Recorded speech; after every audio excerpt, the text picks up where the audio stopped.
from Allegiant Stadium in Las Vegas, Nevada. It's a special New Year's Day edition of the NFL on EA Sports.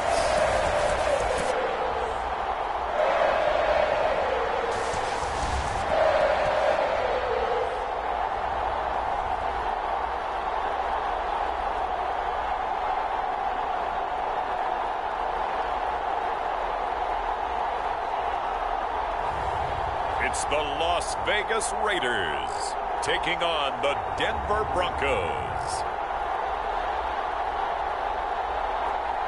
EA Sports coverage of the NFL brings us to Las Vegas, Nevada.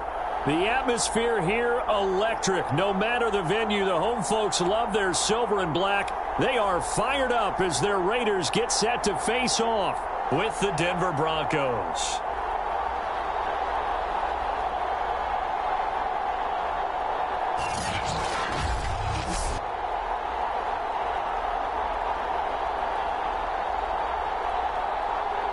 Again, everyone, alongside Charles Davis, I'm Brandon Gaudin. And, Charles, we look at the Raiders here entering play. They come in losers of 2 straight, so they're trying to right the...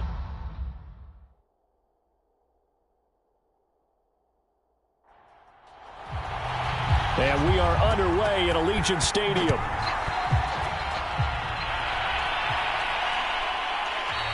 And this will go as a touchback in the 5. So here are the Broncos now for their opening drive. And they'll be led out by the guy under center, Charles, their quarterback. Would you say that last week's performance by him, workmanlike in terms of numbers? 1 touchdown, 1 pick, but obviously a loss. Yeah, and that's the bottom line for him. All he cares about is how do we find a way to win the game. Maybe leans on a few other parts of the offense, and hopefully springs a receiver or 2 free. Now a dump off here complete. Yeah, this will be a gain of 5 as he gets it to the 30. Ball on the 30. They'll come up with a 2nd and 5. A play-action fake. They'll look to throw. He'll drop this down to Williams. Now an injury stoppage here, and it's Javonte Williams who's clearly having some issues down there. We'll take a break and get a report from Vegas after this. So here's a 1st and 10 at the 38. They'll look to throw here. And the Raiders have got him. Max Crosby able to run him down for a loss of 12 that time. Boy, Charles, that time he took a bad situation and made it worse. Yeah, you're almost putting together a nice little song there, aren't you? Because it's something you'll see from young quarterbacks. They have that tendency to retreat backwards instead of stepping up in the pocket.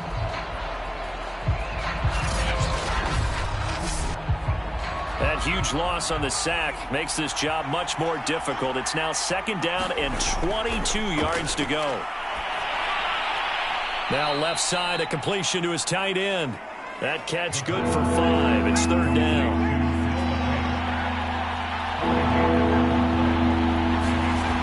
They're going to look to throw. And that is incomplete. And 3rd down is a key down in any game you play. And 3rd down defense, something we've got to watch in this one. Got to be effective on the passing downs. That's a pretty good first step right there. Just a 2-yard return there following a punt of 48. And the Raiders will take over now 1st and 10. The Raiders set to go to work behind their veteran quarterback, and that's Derek Carr. Coming off of a loss their last time out, I think he's just seeking to make a bigger impact on the game. He threw a touchdown pass, didn't throw an interception. I think he just wants to jump those numbers up in terms of flinging it around and letting his receivers get into the end zone. Carr and the Raiders come up 1st and 10 at their own 19-yard line. And he'll work this forward for about 3 at 2nd down. Kind of an odd schedule this year. These two teams getting their 2 games in very late in the season. Their first meeting just a few weeks ago, back in Week 15. And it was the visitors getting the win there, so they'll be looking for the sweep back here at home. From the 22, Carr. He'll find his tight end. That's Waller. And he'll be out of bounds at the 25-yard line. Only 3 yards on the catch. It's third down. Throwing now is Carr. He'll set up the screen to Drake. And he will lose yardage and be backed up to the 24. They'll wind up losing a yard on the play, and that's going to make it fourth down. So, Charles, first drive here, little safe completion underneath, maybe get some rhythm, get your feet wet, so to speak. I agree, and I like it because it's a lot like a basketball game when you're getting started and you pass the ball around so everyone touches it early and gets involved in the game. In this case, it's not just dumping it to a back and he's able to run with the ball, but you get your offensive linemen involved because they get to get out and run and hit people in the open field. Everyone getting their feet wet early. A 46-yard boot, but just 36 following a pretty decent return of 10 yards. And the Broncos take over, first down and 10. So the Broncos come back out as we give you a look at the playoff race in the AFC. And with the final fortnight of games upon us, teams jockeying for position. Some of these games really starting to take enormous importance as they always do this time of year. I like how you use fortnight. Hey, you're impressed, aren't you? I am impressed. That means 2 weeks, if I'm not mistaken, correct? That does. But how about exactly what you're talking about? Going down the stretch, how much importance is placed on these games? Look, everyone talks about every game's important. When you get to this time of year, maybe that importance gets quadrupled. And that's where we are right now to see who can make their last run, their last push to get into the playoffs. He'll look to throw. Throw out right, taken in by Patterson. And he'll go out of bounds, it appears, right at the 45. They'll give him 4 yards there, and that'll bring up fourth down. How about that strategy there, Brandon? Third down, they just said, we've got faith in our tacklers. We'll give you the short stuff, and just decided to protect the sticks. So every time I hear fans telling me tackling's not a part of the game anymore, plays like that, I can clip and save and show them you have to tackle well if you want to be a good defense. The Raider offense heading out as we take a look at the playoff race in the AFC. Well, they're going to have to go at least 50, 60 yards here if they want to ensure that they don't have to punt the ball like they did last time. Yeah, so what you're saying is we're not playing to just get out of the shadow of your own goal line, right? You're playing to make sure the punter doesn't see the field again. So it's not picking up a couple of first downs. You want to pick up 5 or 6 first downs and make sure you move the ball to their territory. And he's going to be taken down here with a penalty flag on the field. So they'll walk him back half the distance.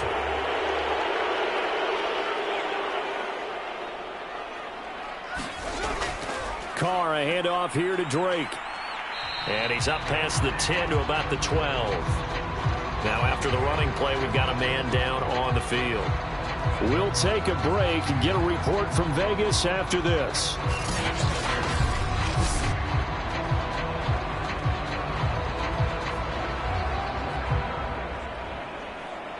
Second down and 3.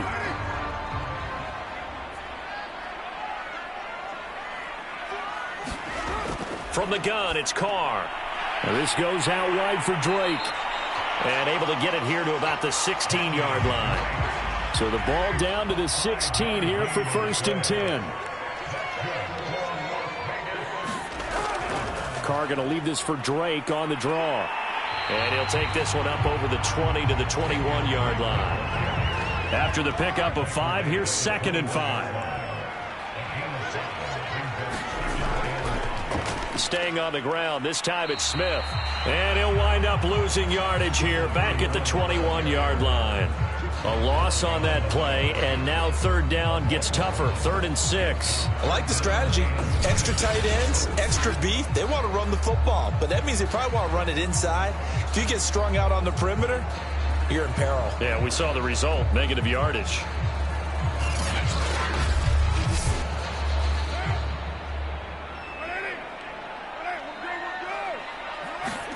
Throwing his Carr on third down. Able to find Waller. That's complete. And he is going to have the Raiders first down as they're able to get the third down conversion. And that's well executed there on third down. And I love the confidence that they had to let their tight end try and find some space in the middle of the field, right in their quarterback's line of vision.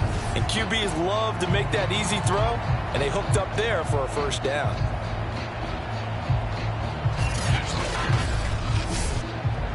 So they'll come up 1st and 10 now from the 33.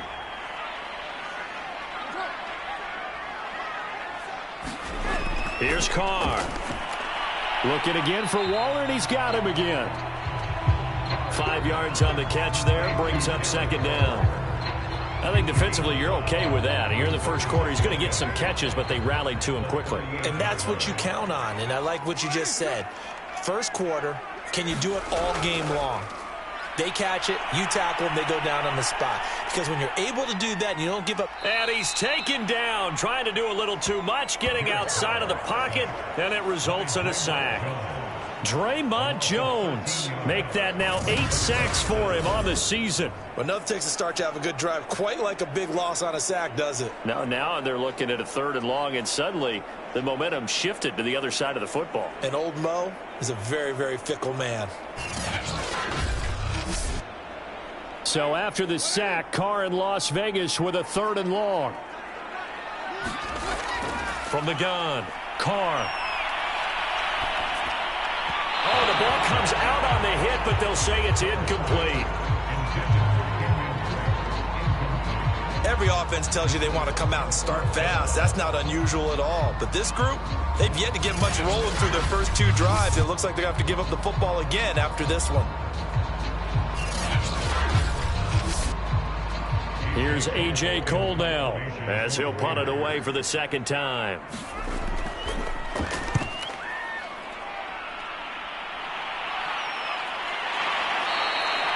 It'll be a net of 39, 41-yard punt, 2 on the return. And out will come the offense as they take over. The Broncos offense now gets ready to head back onto the field. We've seen both of these offenses still sort of in that figuring things out phase, but I suspect some action on the scoreboard soon as they start out here 1st and 10.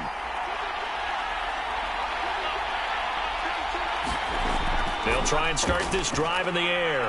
Completes it to Fant on the right side. 7 yards the pickup there. We've seen quite a bit of the short passing game here early on first quarter, haven't we? We have, and I think it works a couple of ways for this team because, number one, you throw the short game until they stop it. And if they're not going to stop it, you keep throwing it, and occasionally you'll break a tackle and turn into a bigger gain. Also, if they start to creep up, start to pressure receivers, now you go over the top, take it deep, and now you get some of those big shots downfield. And he's going to be brought down on what will be the final play of this first quarter. No score after 1 on EA Sports.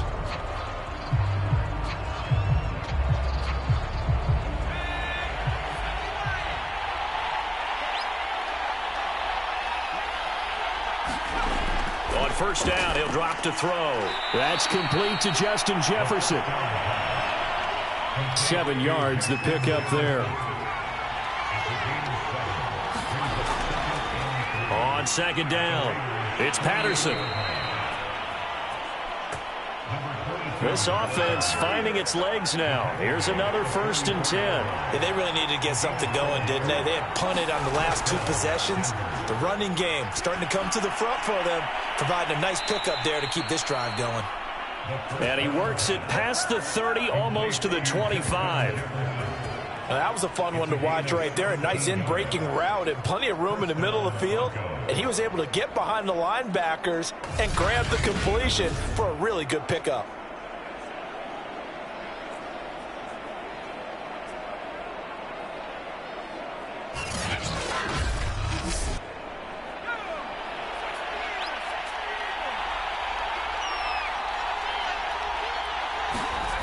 They'll look to throw now on 1st down. Oh, hit as he throws there, incomplete. So after the incompletion on 1st, now 2nd and 10. He'll drop to throw. This is the tight end Fant. They get 6. That'll leave them with 3rd and 4.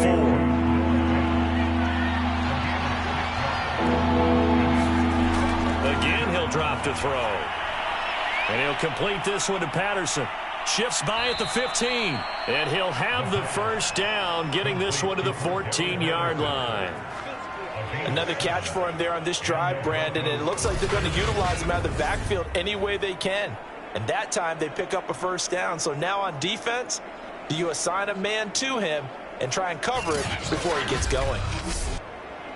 Broncos with their first trip to the red zone thus far. It's 1st and 10 at the 14. They'll look to throw again. And that is incomplete. Oh, the coverage a little too good there, and it's 2nd down. Back to throw again. Got a man. It's Patterson, complete. And they're going to lose some on this play. Being knocked back to the 18. So that'll go as a 4-yard loss on the play. And it's going to be 3rd down and a ways to go here. 3rd and 14.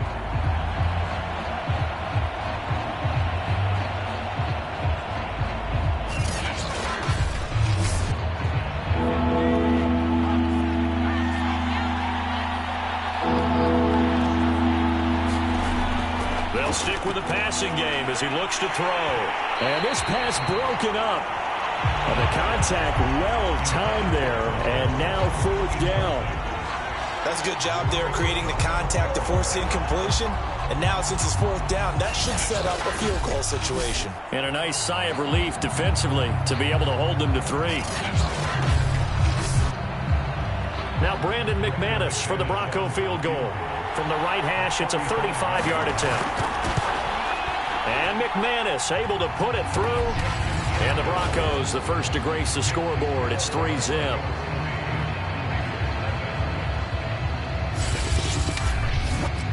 So 3 drives now for this offense, and that field goal gives them their first 3 points. So if you're an offensive coordinator and you're averaging a point a drive, you're in the wrong line of work, aren't you? You got to find a way to unlock the key to these defenses and put some big points on the board. And he'll get it up past the 20 to about the 22. The Vegas offense ready for their next possession. They've had it twice. They've punted twice. Not the start they were hoping for. Not at all, and let's face it, every facility we visit, everyone talks about converting on 3rd down, how big that is. In this situation, they've had to punt it away twice, so they're furiously going over things on the sidelines. What do we need to do to pick up a 1st down and change our momentum? And he'll maneuver his way forward for about 4. 2nd and 6. Well, on every play call, you realize it's not going to go for a touchdown, so a lot of your calls are setting things up for maybe later in the game, trying to establish the inside run with toughness now, hopefully get to the perimeter later, and let's face it, you could do worse than a 4-yard run on 1st down. From the 27, Carr. He'll be brought down by the Broncos. It's a sack. They'll wind up losing 10 on the sack, and it'll lead to a 3rd and long. Well, here's where having mobility sometimes can work against you as a quarterback. He thinks he can retreat and outrun the pressure. But that time, they zeroed in on him and took him down for a big loss, partner. A really big loss.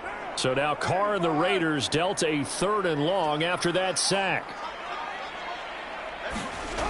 Back to throw. Carr. Under pressure, and they got to him again. And now that brings up 4th down there, a loss of 6 yards on the sack. He continues, Charles, to be under constant pressure. And these sacks, they're starting to pile up. And if they want to have a realistic chance in this one, they've got to change their blocking assignments. They've got to do a better job to keep him upright. If he's going to be on the deck constantly, they've got no chance to win this game. Here's A.J. Cole now as the drive goes backwards, so he's on to punt it away. He's been a busy man here in this first half as he gets it away. So a change of possession here on the punt. And the offense will take over with a new set of downs. Denver's offense ready to go again. It's been very much a slow start for them. 3 drives and just the 3 points, CD. Yeah, if you're into the points per drive ratio, that answer is 1. And that's not going to get it done in a ball game. They've got to find a way to finish these drives in end zones, not having balls go through goalposts. And he takes it past the 45 and down at the 46. 5 yards is the tally on 1st down. That brings up 2nd and 5. On the counter, here's Williams. And no room that time, getting it to about the 46. The Broncos on 3rd down. They've only converted once in 4 tries. This is 3rd and 4. Got an open man finding Jefferson. And he's able to take it across midfield before going out of bounds. Now a first down carry. It's Williams. And he sneaks his way forward only for a couple here. Second down. The last run got a couple. Here's 2nd and 8. Back to throw here. This one brought in by Jefferson. He'll get this to the 40. Sweet little juke in there. Got him some extra yardage. That catch good for 5. It's 3rd down. He'll get this one to Patrick. And he will have a Broncos first down as they're able to get the 3rd down conversion.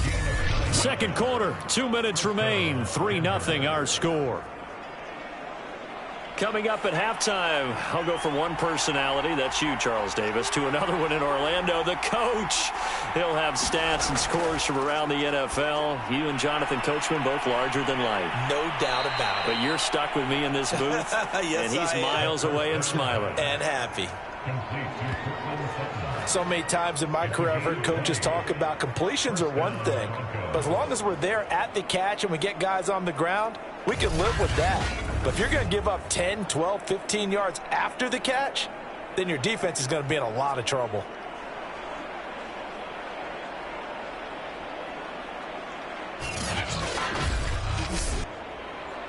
From down at the 12, it's 1st and 10. They'll set up to throw. He'll get that to Javonte Williams. And he's going to be brought down just shy of the 5 at the 6. Now that's the type of play that gives you a chance to win. Nothing forced downfield where you don't have a guy open. Swing it out to the back, on maybe even check it down, whatever you want to call it. Gain of 5. You're just trying to get 4 on first down. They're ahead of the chains now. Caught on a slant. 4 yards on the completion, and it sets up a 3rd down. Look at this, a tight end carry. And he will take it in for a Bronco touchdown. Albert O, his 4th touchdown on the year. And the Broncos will add on to their lead. And that's certainly an important score right there because they gave themselves a 2-score cushion heading towards halftime. Now you got to force the other team out of their comfort zone, and it changes the way you approach the second half as well. How you want to do things on offense, and your defense feels much better too, having that lead. On here, Brandon McManus for the point after. It's up and good, and that'll increase their lead to 10-zip. So that one a pretty time-consuming 10-play drive. And it's culminated by a 2-yard touchdown run.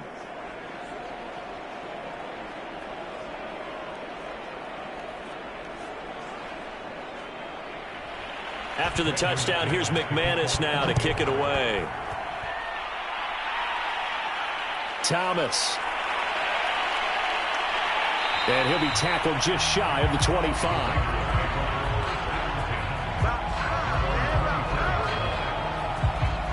And as this offense makes their way back out, it's AFC playoff race time as we give you a look. And with a little under a minute remaining, they may try to put something together here just to try to cut into that deficit. Throwing on first down is Carr. Got a man, it's Darren Waller. He's at the 30, 10, and he will score. Touchdown, Las Vegas. Darren Waller, 76 yards. And the Raiders get a late score here, the final minute of the first half. The way this one was going, you just got the sense they needed something before half. They've at least got something on the board now. Still trailing, but a good sign. That takes me back to our preseason tour of NFL camps. You remember we talked with that one coach who said his emphasis this year was scoring in the last 2 minutes of a half, heading into the locker room. This hits it right there. Take that momentum, take that good feeling, and take the locker room, regroup, and start over. They got it here. They did indeed. A lot of football, full half to be played. Extra point by Carlson, up and good. And the lead is down to a field goal. The kickoff unit is out on the field, and they will send this one away. On the return, here's the dangerous Cordero Patterson. And they will wrangle it down a couple yards shy of the 30.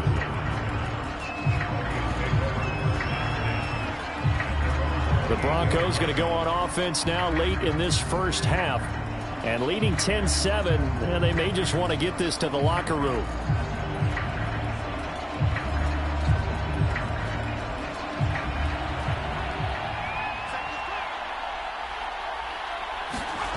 They'll come out throwing here on first down. And give him 6 yards here as he stopped near the 35 at the 34.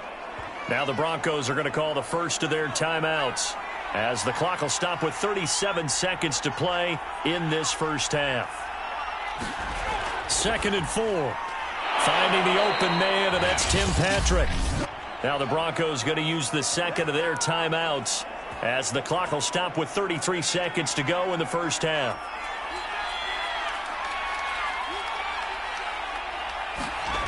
They'll look to throw here on first down. That's complete to his running back, Jefferson. And they'll get to him after a gain of 7 to the 47. Now the Broncos will use their third and final timeout, as it'll come with 15 seconds to play in the first half.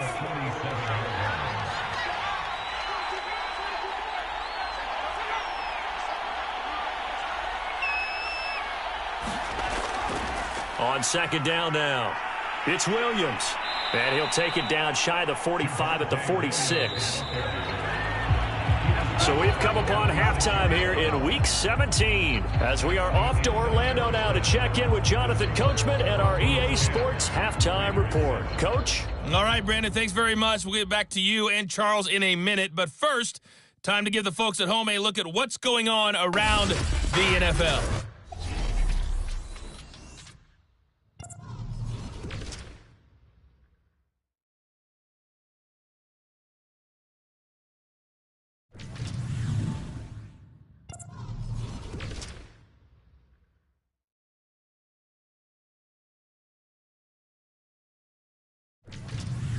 Lastly, let's check on one final game for you. And you can see they are scoreless as they play the second quarter. Meanwhile, in our game, it's been a defensive struggle. Which offense can break through in the second half? To find out, let's hand it over to our broadcast team of Brandon Gotten and Charles Davis. Okay, Coach, adjustments likely going to play a big role in this third quarter in what's been a tight contest so far. The final 2 quarters of the NFL regular season are upon us as the second half of Week 17 is underway. And he won't quite make it to the 25. And now Derek Carr, he is the focus of our player spotlight. And maybe he's starting to wave the white flag a little bit. He's playing pretty well, but the pressure, it's got to him. Has to find a way to step around it, step through it, or just handle it. Because, as you mentioned, he's having a pretty good day overall. Just the hits keep coming and taking those sacks.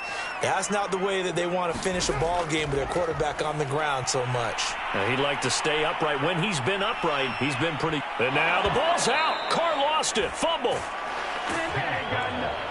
Fortunate to get that football back, because trailing here in the second half, last thing they needed was to lose the possession. And the word I think of here is opportunity, because it could have been lost there. Their chance to score points. But the opportunity for the defense was to go ahead and really close this game down if they were able to get possession. After the sack, they're staring at a challenge basically from the other side of town. It's 2nd and a country mile. Now Carr. Catch is made by Hunter Renfrow.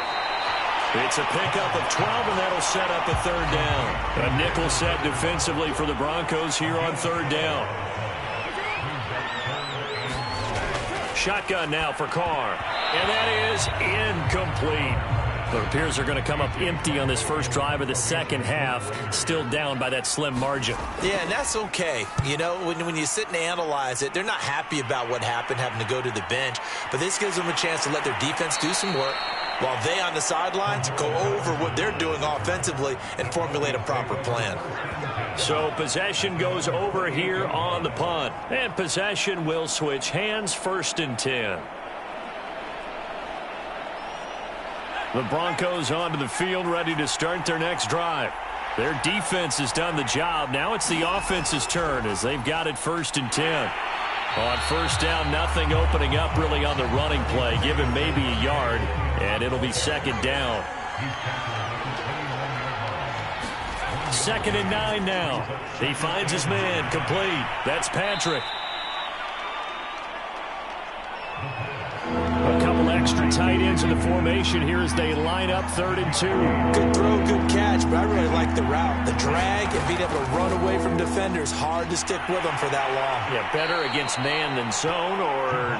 Better against man, because now you're running away from someone and you're not running into a defensive player in another zone. Sometimes with the running game, you've just got to stick with it. Look, it's the 3rd quarter, no time to panic. But that also doesn't mean you just do it the same way you've been doing it the entire ball game. Maybe change up some blocking assignments or run a few different plays, but stay with the overall essence of the running game. So from the 39 now, they'll come up on a 1st and 10.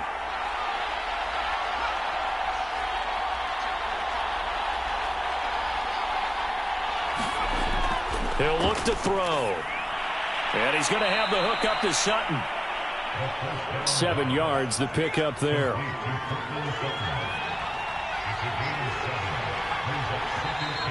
And movement by one of the Broncos up front, and in comes the flag. Oh, moving from his tight end spot there. Do you think that perhaps the play call was for him? They were looking good on 2nd down, but now they're backed up 5 yards by the false start, and it's 2nd and 8. Now a quick slant as the throw's complete. And he's going to have another first down as the tackle comes at the Raiders' 45-yard line. You can see the time and effort and thought that they put into their passing game because it was evident right there. It looks like a simple pitch and catch, but you and I both know that they have planned for this and worked hard to make it happen. Now on first down, he'll drop to throw it. He's got his big tight end, Fant. 7 yards, the pickup there. Not a big window to throw. Coverage wasn't too bad there. Yeah, they had him under wraps pretty well, but somehow able to muscle his way open and catch the ball.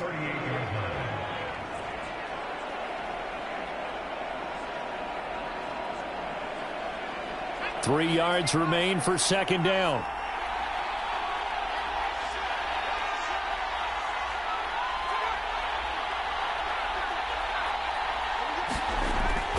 They'll look to throw.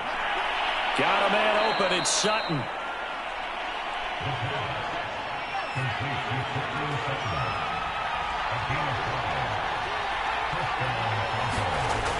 Back to throw now on first down. Throwing the out route, incomplete. It's Patrick. And that's good for a pickup of 10 yards. And that'll bring up a 2nd and just about a few inches here.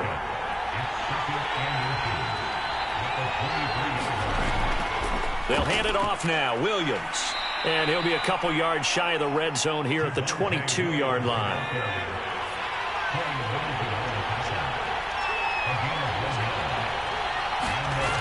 They'll drop to throw.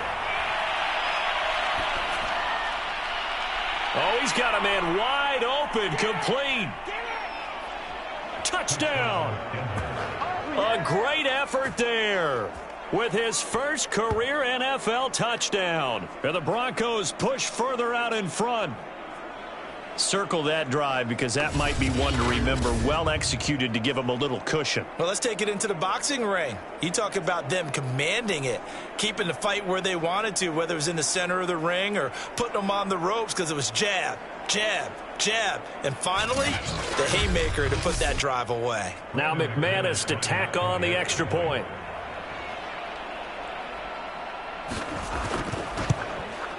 It's good to make it 17-7.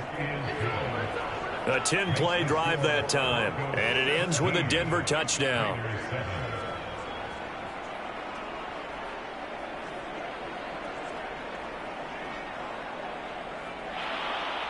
After the touchdown, here's McManus now to kick it away.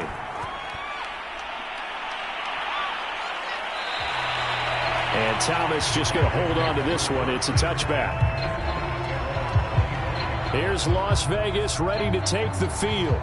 These guys had to punt their last possession, and that's become too familiar of a refrain. Too many of these drives just wound up going nowhere. But you know how in baseball, when the pitcher gets a base hit and he's on base, they bring his jacket out to him to keep him warm? A lot of times the punter goes to the sideline, puts on sweatpants or a wrap over his leg to keep it warm. He might need a massage from the trainer right now from all the work he's getting. And not much to speak of. Call it a 1-yard gain up to the 26. Here's Drake one more time on second down. And he'll push his way forward to about the 32. These guys have punted 4 times already, and they're staring at a 5th, barring a conversion here on third down. They'll try and run for it with Smith. And he went backwards. He'll be down at the 30.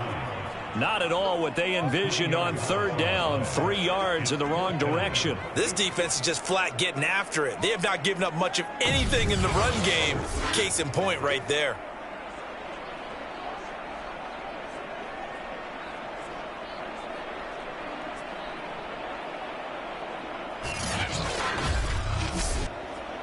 Here's A.J. Cole now as he's on for the 5th time here today. And he deserves a bronze leg as he gets this one away. Good coverage there holds him to just a 2-yard return following a punt of 44. Here again comes the captain of this offense leading his crew back out there now. He's been pretty solid, pretty consistent, just the 1 touchdown pass, but I think he's managed the game well, no? I would agree with you, and that's what you're looking for out of your field leader, making sure that you're playing well and not making any big mistakes. Oftentimes, that's how you're judged. How big a mistake and when it occurs. No interception so far. They'll like that. I just want you to know that you agree with me. That's going to get me through this 3rd and 4th quarter. Hey, baby, this ain't good enough. Are you touched? He's patting his heart, boys and girls. He's touched. Respect.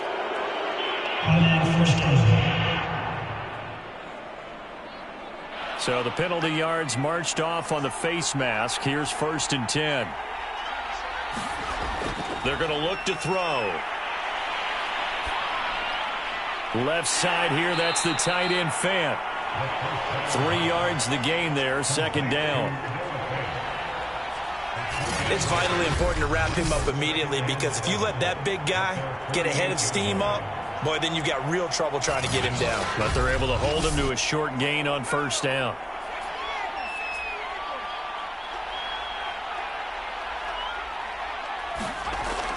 On 2nd down, Williams. And he'll be brought down right at midfield after a gain of only a couple. Now, they struggled to get him rolling on the ground in the first half, and that's sort of continuing here in the 3rd quarter. Yeah, but I don't think it's time to abandon the running game. I would say keep feeding the horse, and I believe he'll eventually reward them, especially as we get deeper in the game. And that one goes incomplete on the drop. That's one he definitely normally catches. 4th down. And on 4th down, on is the punt team sending this one away.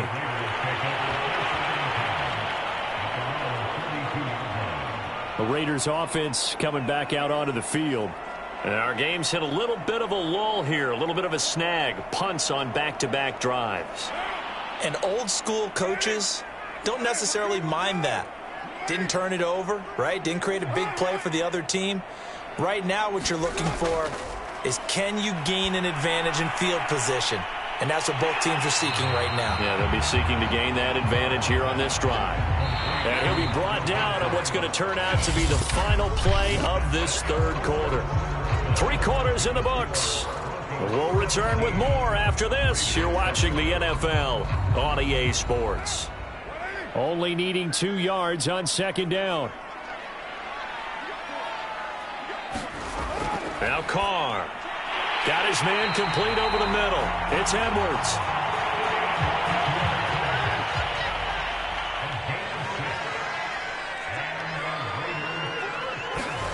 On 1st down, Carr. Throw right side going to be caught by Waller. And down he goes at the 45 after a pickup of 9.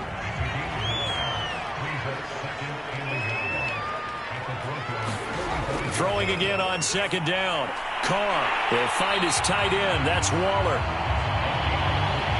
When an offense reads blitz, doesn't matter where it's coming from, Tight ends know that they become a big part of the passing game because they should be an easy outlet when all those extra bodies are trying to get to the quarterback. A hot route, so to speak. And that one drops down, incomplete. Good coverage there, forced the ball free, and it's second down. Here's a pass swung out left to his running back. And this is going to be another first down as they'll make the tackle at the Broncos' 26. Well, every drive from here out is definitely crucial and critical. They know that they need to get at least 3 here to get it back to a one-score game. But I can't imagine that in their huddle that they're thinking at all about getting a field goal. They want to get into the end zone and then try and get the ball back again.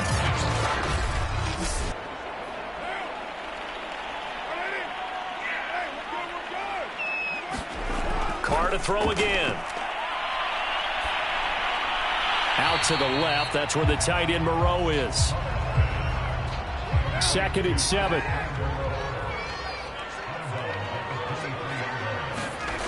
To throw, it's Carr.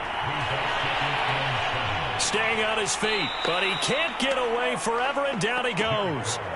The defense rising to the challenge and setting him back on the sack. I remember throughout my career hearing defensive coaches always say, guys, you got to earn the right to rush the passer. Well, they put themselves in a great spot with this big lead, and they know they've got to throw the ball. These pass rushers have to be salivating. It is pin your ears back time indeed.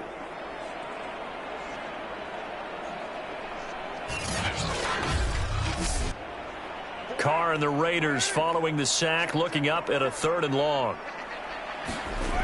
Working from the gun, it's Carr. And that almost intercepted. Oh, they would have loved to have their first pick of the game right there, but at least it does get them to 4th down. And this is off the left upright. And it comes back, it's no good. And this score will stay right where it is.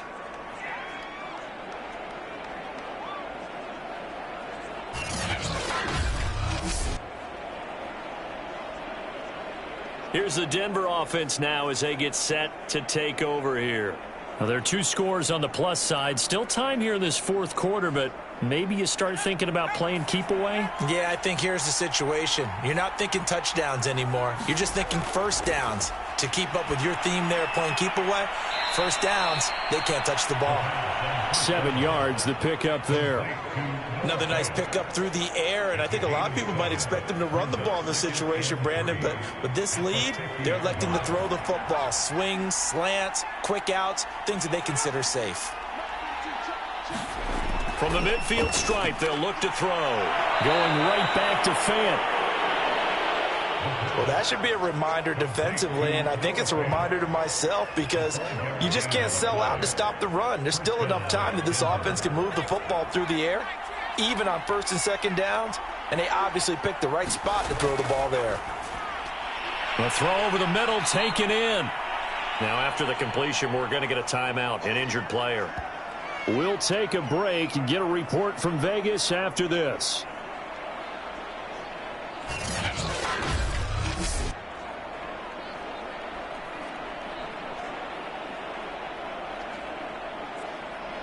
Ball at the 40 here for 2nd and 5.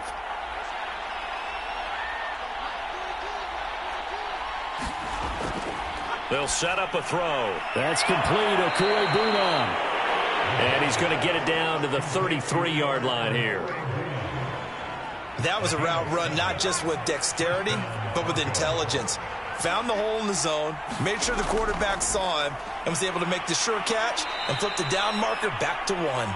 And a missed tackle there as he pushes forward for a gain of 4. 2nd and 6. And Sutton hauls it in over the middle. Only 3 yards on the catch. It's 3rd down.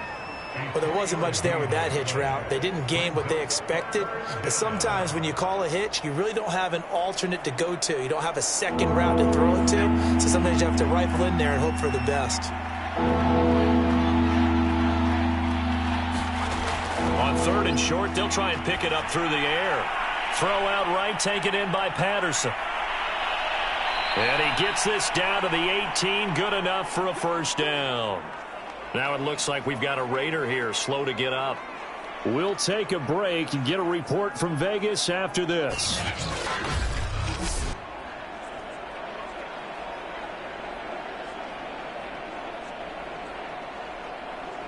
So from inside the 20, here's 1st and 10 at the 18. From the red zone now, they'll look to throw. And he just throws this one away. Smart decision here this close to the end zone, and it brings up 2nd down. They'll look to throw again. This is the tight end Fant. Down he goes at the 10 with a solid pickup of 8. Play number 9 set to come here on the drive on 3rd and 2. They'll try and run for it. Here's Williams. And he picks up the first as he's able to take it down to the 7-yard line. Brandon, when a defense just simply can't get off the field on 3rd down, and we all know how important that down is for both sides of the ball, you often feel like you're just a step behind whatever they're doing offensively. And one of the differences in this game, no doubt, 3rd down conversion, and that is going to be a story they'll talk about after this one. A good chance now to put this game on ice. This is 1st and goal.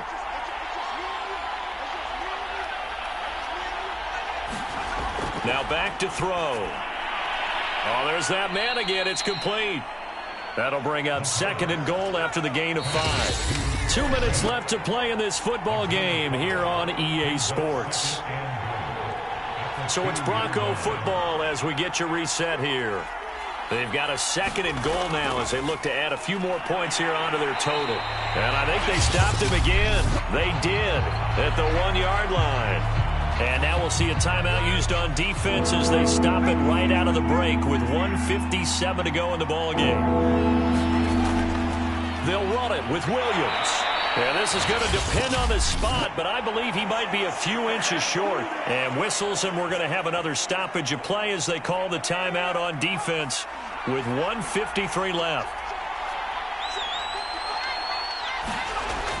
Back to throw. And it's incomplete. They cannot convert, and they turn it over.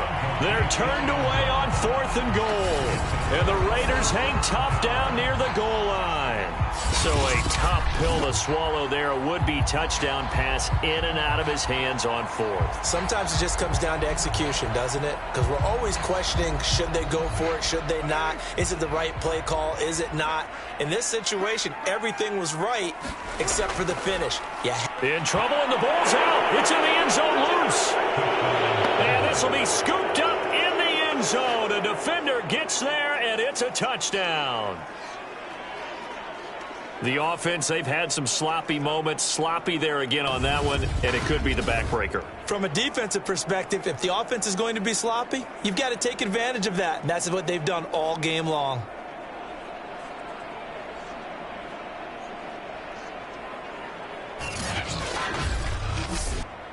Now McManus for the extra point.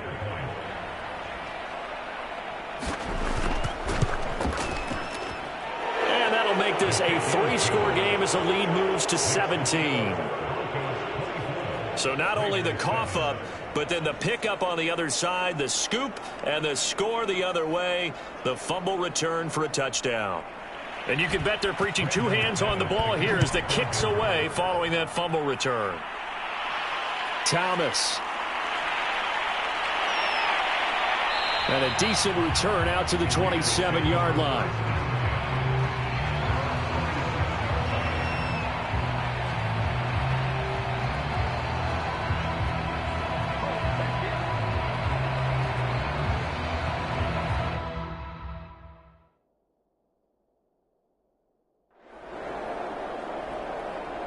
So this one will wind up a Denver victory, and it was their defense that really made the statement after the break. They pitched the second-half shutout. Yeah, think about the team that just got vanquished. They did score in the second quarter. Do you think they thought at all that that would be their last points of the game? No, but what a second half. The adjustment, whatever they did in the locker room, it certainly worked. It certainly did, and you're exactly right. Whether it was an adjustment, whether it was just more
Tonight, from Nissan Stadium in Nashville, Tennessee,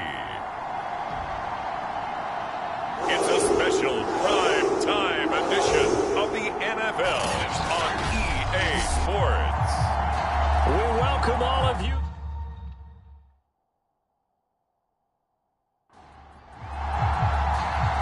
Here now to get us started is Logan Cook. And off we go from Nashville.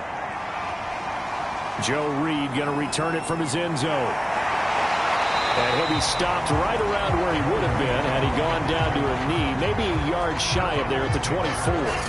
Here comes the Tennessee offense, and you see Ryan Tannehill leading them out. And you and I both know that any win is a good win, and that's what they did last week. But there was also plenty for him to work on in his game, wasn't there? Yeah. 2 touchdowns, an interception. Yeah, you know, he wants to increase that a little bit in terms of ratio. But first and foremost, they did win the game. Now a first carry for Derrick Henry. And they're able to get this one across the 35. And we were down on the field watching Henry warm up before the game. He's a big man. No wonder he breaks those tackles. And you remember what I told you when we were watching? It's not all pads. I mean, you get him out of pads and just see him in a regular suit or an outfit. He is a huge human being and a lot faster than what people know. When he gets rolling, he's a lot to bring down.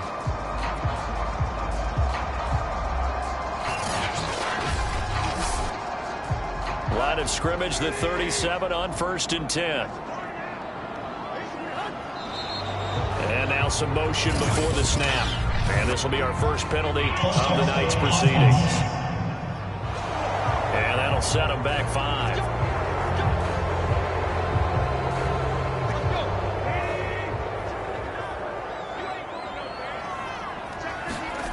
Tannehill with a play fake to Henry. He'll throw instead. Got his man. That's the Pro Bowler Julio Jones. Touchdown, Titans. Julio Jones. His 5th touchdown now on the year. And the Titans on just 2 plays have taken the lead. Well, if they didn't get the wake-up call before the game, they got it right now. 2 plays already in the end zone. I think of it in boxing terms because whether it's a big shot with your first one or a probing one, a little bit of a jab, the second one was the payoff. That was the big one that landed. 1-2, end zone. Rosai's good with the extra point, and it's now a 7-0 game.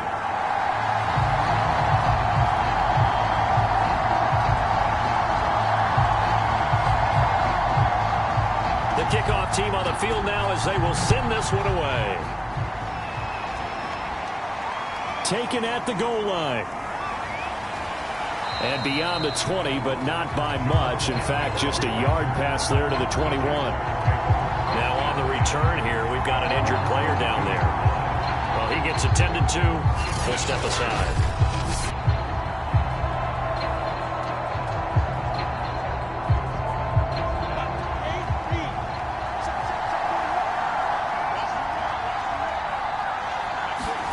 On 1st and 10, it's Lawrence. Completing it here to Marvin Jones. And this will leave him a yard short. Nice pickup of 9 yards on 1st down. And now whistles here and a flag down. Looked like someone got going a little early. So that'll back him up 5. A bad false start penalty there. Now 2nd and 6. Hands it off out of the gun. And he is met at the line of scrimmage, and he goes down right there.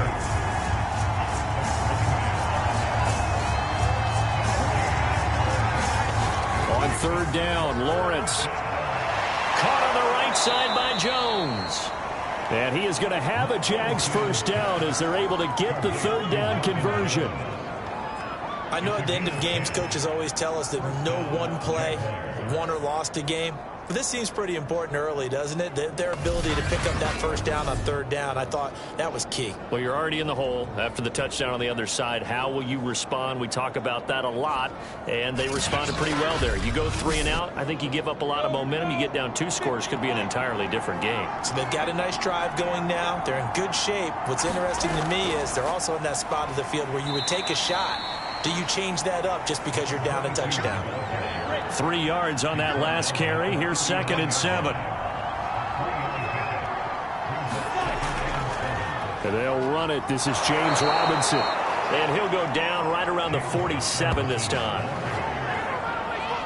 Now, look, that wasn't a huge gain, but those are the types of carries I think they were missing in their loss last week. They couldn't get him going on the ground. Did you get the same feeling I did during our meetings, that they kind of regretted that he didn't touch the ball? Absolutely. You know, hey, he should have touched it more last week. They weren't going to make that same mistake, and they've taken care of that early. A couple of first downs on the drive already, as they'll go from the 47 now on first down. On the run, it's Robinson. And very little running room there. He did get a couple up to the 49. The last run good for 2. Here's 2nd and 8. And now they'll throw it with Lawrence. Nowhere to go here. He lost the football.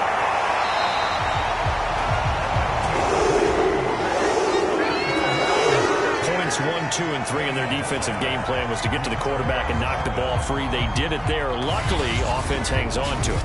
Yeah, that's got to serve as a wake-up call, though, because they can't afford to let the ball go over to the defense and miss opportunities. And I'm not saying it happened here, but you know what a good rule of thumb is when a play like that occurs? You know who usually recovers it? The guy who missed his block and let his quarterback get hit. Now Lawrence. And the throw there going to be incomplete. On 4th down, on is Logan Cook to punt. He'll get off a fairly short kick here as this is toward the sideline. And no return here. Where will they spot it? They say just outside the 20-yard line. Tennessee offense making their way out onto the field as you take a look at the playoff race in the AFC. Now they'll be looking to duplicate the efforts of drive number 1 that resulted in 7 points in the 7-zip lead. Well, you know how much I enjoy horse racing, right? Looks like they caught a flyer out of the gate, as they would say when you're running the big-time races. Means they get out to a fast start. They're setting the pace, making the other team chase now. And not much there. Maybe a yard up to the 24. The numbers on the ground for Henry last week. 20 carries, 90 yards. Well, this is where it becomes a challenge for the offensive coordinator. He's got a bell cow at tailback right now. Number 3 in the league in rushing, within shouting distance of the lead.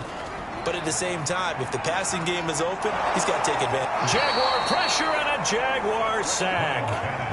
Emmanuel Ogbah able to record his 5th sack of the season. And this is what you've got to do against a quarterback like him. You've got to keep him in the pocket and not let him get to the perimeter, because once he gets outside, that's where he can really hurt you.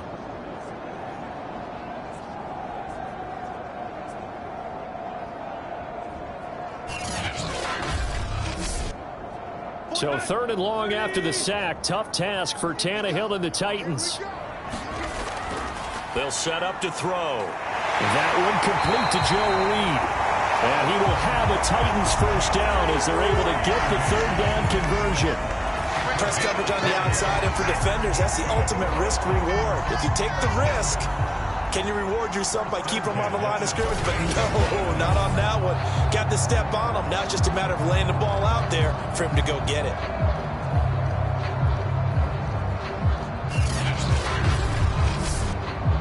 So here's a 1st and 10 at the 38. They'll fake it. Now Tannehill. And he fires one that's intercepted. Rayshawn Jenkins picks it off. And the return across midfield and to the 46-yard line. Oh, timing is everything on a route like this. He tried to drive that football into a tight spot. And if you're a little early or a little late, chances are there's going to be someone there. And sure enough, this one's going the other way. So time to see Jacksonville again on offense for the 2nd time here in this game. They punted last time they had it. What steps, Charles, do you think they have to take to make sure they don't do that again? Well, let's just go to the football 101, the trade expression 101. Win first down. Make 5, 6, 7 yards on first down and make it a 2nd and 3, 2nd and manageable. Keep accumulating first downs that way. Keep moving the football. You don't want to get behind the sticks because then the defense has the advantage.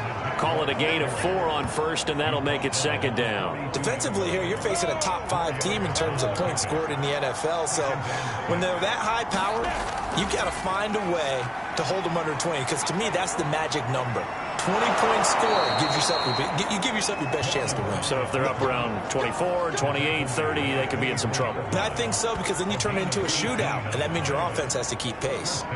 Well, that was man coverage. So once he decides to run with the football, there's no one to account for him, and he turns it into a nice gain.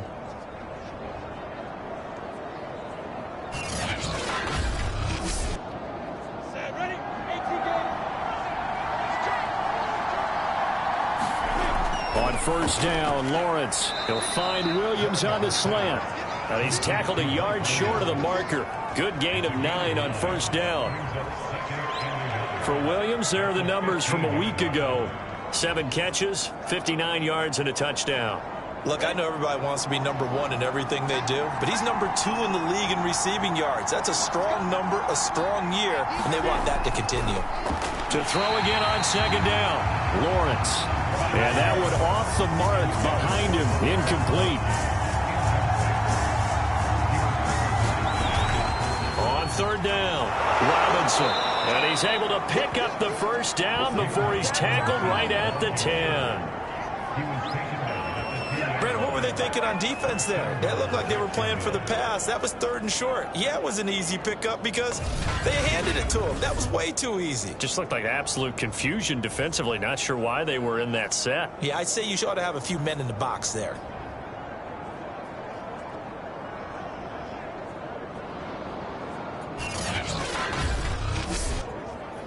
So not quite a 1st and goal. It's 1st and 10 from the 10. From the shotgun, Lawrence. And a quick throw here, that's complete. 3 yards the gain there, 2nd down.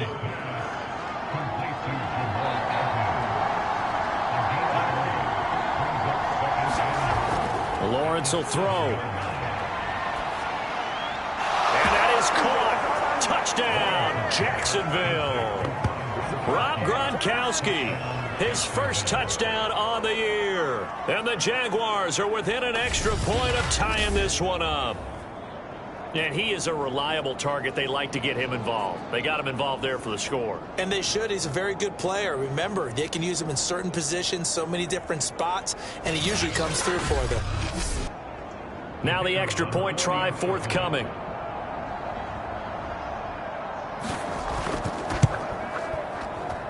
It's up and good. So these teams match touchdowns here in the first quarter, and we're tied 7-7. So this drive spans 7 plays, and it results in a touchdown for Jacksonville.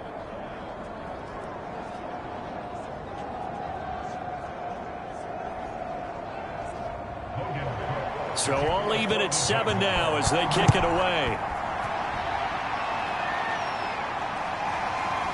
Reed going to bring it out of the end zone. And he'll be stopped right around where he would have been had he gone down to a knee, maybe a yard shy of there at the 24. Time again to see what Ryan Tannehill and the Titans can do. And it was his interception on the last drive that wound up leading to a game-tying touchdown. And somehow you can make this a positive, though. You know why? Game tied now. So you're not protecting a lead. So you're not playing that way. You've got to go get the lead again. So maybe it loosens him up a little bit and allows him to go ahead and be a little more free in his play. Here's 2nd and 9, just a yard on that last run. Tannehill going to turn and give this to Henry. And he'll be stopped up at the line of scrimmage with a flag down. Let's check on the call.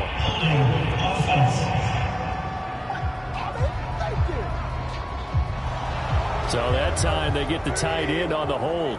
Normally he's a pretty good run blocker, but this time he just didn't get his arms extended and let go quickly enough. The flag came out as a result. And that one is incomplete. And it also concludes quarter number one. These two teams all tied after one.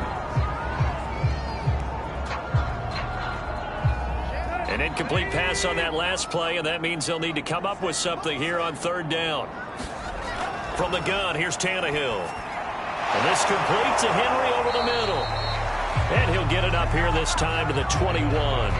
That one good for only 6, and it leaves him with a fourth down. So much about this game is just understanding situations and then having to execute, isn't it? Guard the first down sticks. Don't let them get there. And they rallied and made the tackle. On fourth down, here's Brett Kern to punt the football away. Jamal Agnew is deep to return it. And the win last week punted 4 times as this one's away. That's pulled in at the 32. A good return there, call it 13 yards. And the Jaguars go on offense, first down and 10. Jacksonville back on offense and ready to take over. The last possession, these guys were able to tie the game with a touchdown, and now they'll have a chance to move out in front. Yeah, let's give a big assist to the defense who got the ball back. The special teams went out there, handled things. They've got it. They've got momentum. I know they're eager to get out there and put it on display. Here's a throw caught by Gronkowski. 7 yards to pick up there.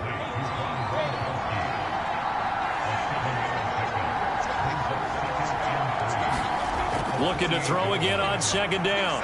Lawrence. And he'll go down, but not before getting this inside the 30. That is one heck of a catch right there. Got his eye on it the whole way and able to make the grab one-handed. Very nicely done, and for a nice chunk of yardage, too.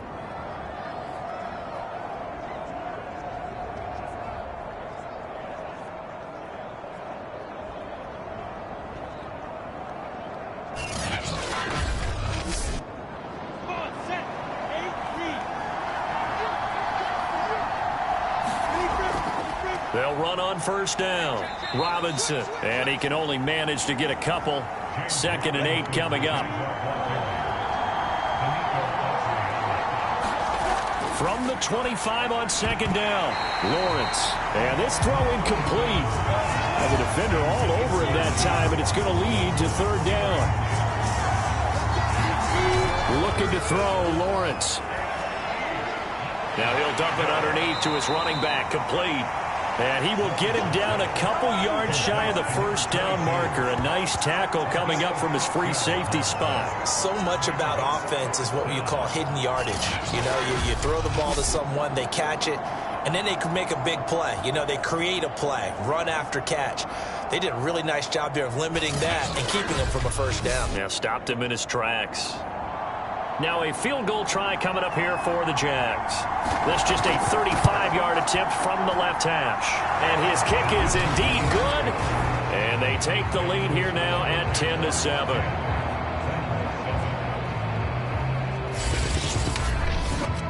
So a good kick there, and they put the bow tie on it with 3 points. And let's face it, everybody wants a touchdown. We know that. But in the NFL, defenses are awfully good. You're not going to score each and every time. Be able to knock the ball through the post and take the throw. By the way, I said bow tie. I meant just bow. Either not way. the tie, but yeah. Either way. You got it. I just went right past it. The Titans offense now, they get set to head back out here. And on the last go-around, they really couldn't get anything going. They had to punt from deep inside their own territory, which means they're going to lose the field position battle as a general rule.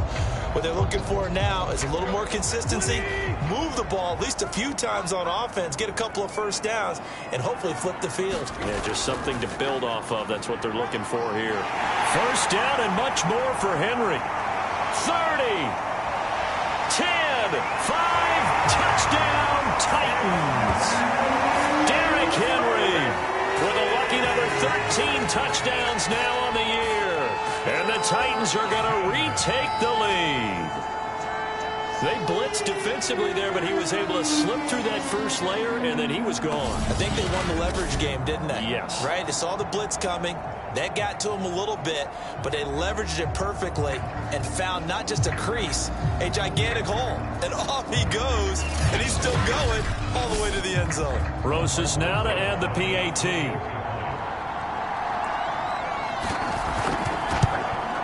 And that makes it 14-10. Well, I'm not sure if they drew that play up to score, but it scored indeed. One play on the ground and into the end zone for 6.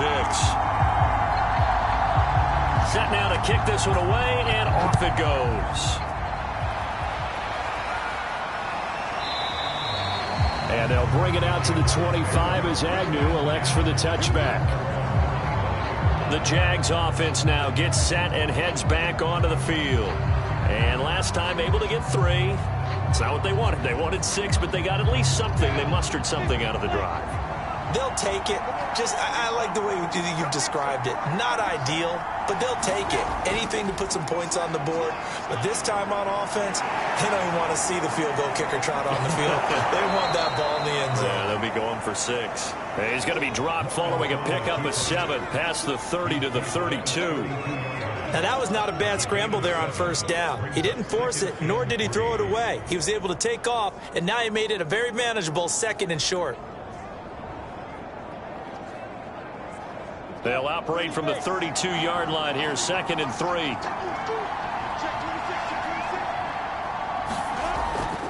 Lawrence with the handoff to Robinson. Evades the tackler, and now some space. And they'll get it up just short of the 45 at the 44. For a lot of guys playing this game, there's no better feeling than running right through a tackle. He's able to lower his center of gravity and churn his legs for a really nice pickup.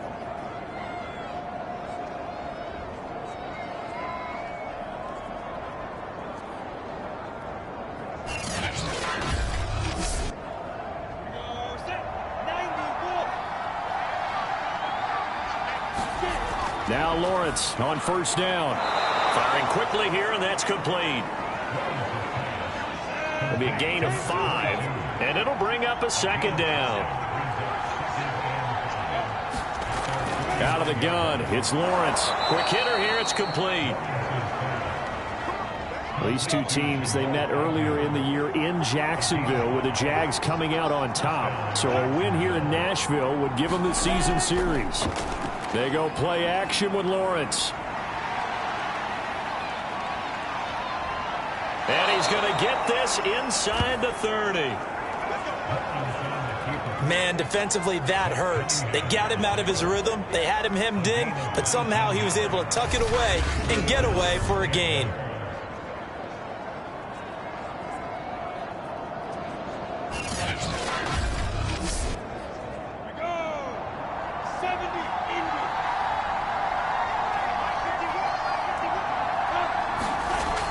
Play action, Lawrence.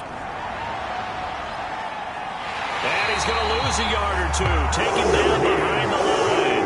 Malik McDowell able to run him down for a loss of a yard. And this is a quarterback who's already had success on the ground in this first half, but this time they're able to hem him in. And it's always different when you rush a mobile quarterback as opposed to a guy you know will be right back in the pocket. In this case, you got to make sure the inside pressure and the outside pressure match. And maybe even a second wave to make sure if he squirts free, you've got someone to tackle him. After the sack here, 2nd and 11.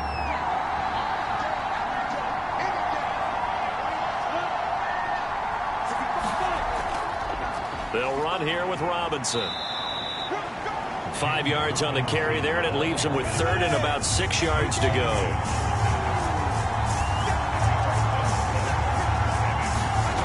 From the gun, it's Lawrence. And he's going to be taken down here, still a couple yards short of the first. They stop him for only 3 that time, and that'll bring up 4th down. Brandon, perfect defense in this situation would have meant that there was an incompletion. They would have picked it off. Okay, so they gave up the completion. But I really enjoyed watching how the defense stayed in sync, stayed in great communication, and as he dragged across each zone, you see him pointing, communicating. There he is, and they passed him off to each defender. ended up making a nice play, even though it was complete. Here we go on 4th down. And he takes it down to the 13 and picks up the first. 2 minutes remaining in this first half of football.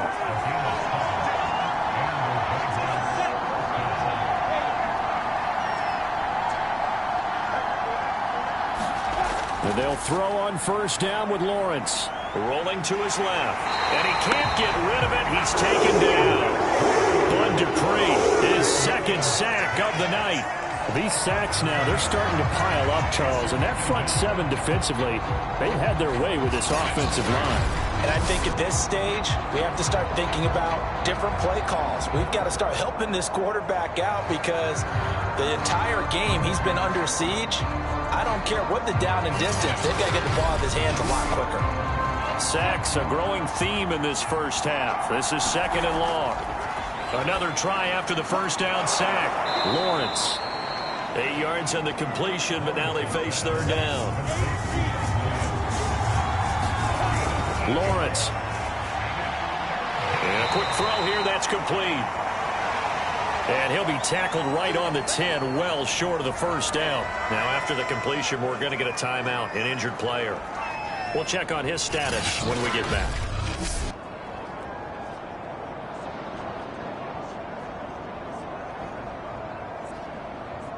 And for the 2nd time tonight, this field goal unit comes out here.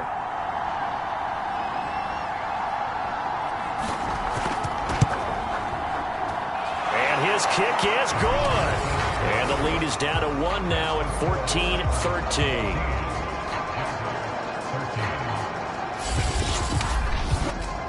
No problems in the field goal department so far. He's 2 for 2. Pretty reliable here in this game, isn't he? And to me, that bodes well for them. If they need him late in the game, his confidence should be sky high. And he takes this near the 25. Just a little pass there. Call it the 26.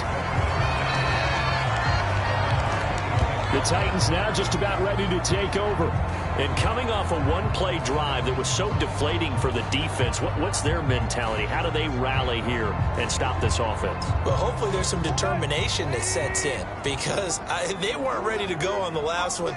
Give all the credit to the offensive guys for getting it done, but to allow a run of that length, that's just not being prepared. So now, are they determined? Are they ready to read their keys and make the proper plays? And we'll see how determined they are. Here's 2nd and a yard.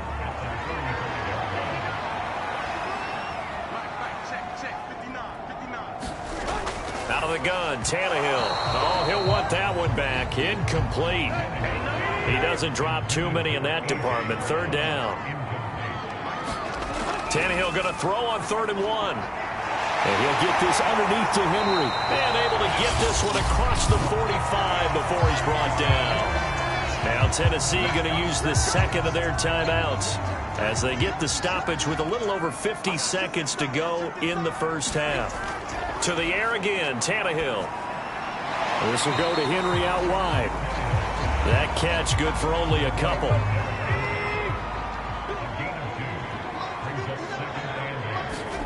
Throwing again on 2nd down. And the Jags get to him as down he goes.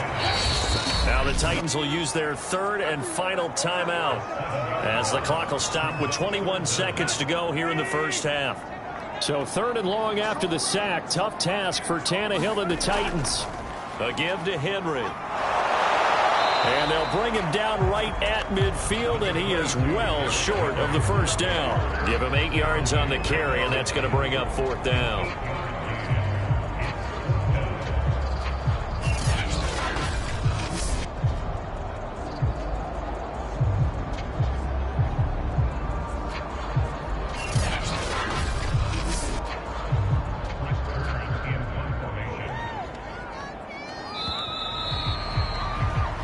So we've come upon halftime here in Week 17. As we'll send you down to Orlando, and we check in with Jonathan Coachman for our EA Sports Halftime Report. Coach. Okay, Brandon, thanks very much. Welcome in, everyone, to our EA Sports Halftime Report. Let's get you caught up on what's going on around the NFL. We'll begin out in the windy city of Chicago, and that's been a back-and-forth game, all tied in the second quarter.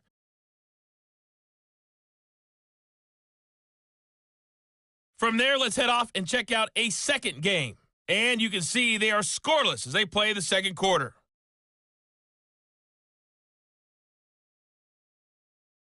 Lastly, let's check on one final game for you. And you can see they are scoreless as they play the second quarter.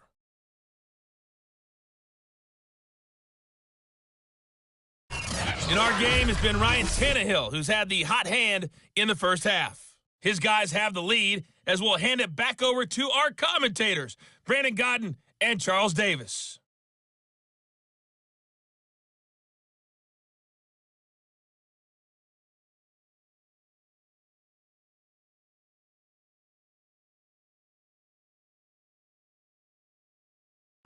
All right, Coach, thanks. Yeah, both teams likely to make some changes in what's been a closely fought battle to this point. The final two quarters of the NFL regular season are upon us as the second half of Week 17 is underway. And he brings us out past the 20 to the 24.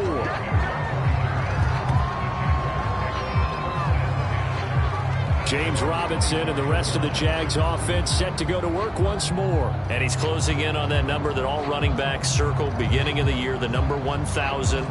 Couldn't do it on this drive. And you have to think to yourself that this moment, getting to this spot, it started in the offseason, right? Not just the workouts, right? Not just getting yourself physically prepared to play, but mentally, as well as your team, as well as your unit, head coach, offensive coordinator.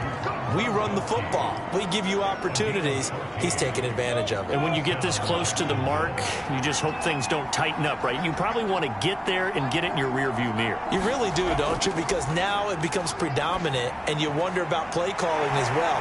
Do you want to call plays to get that out of the way, or are you still calling plays to win the game first? That becomes the burden of the play caller.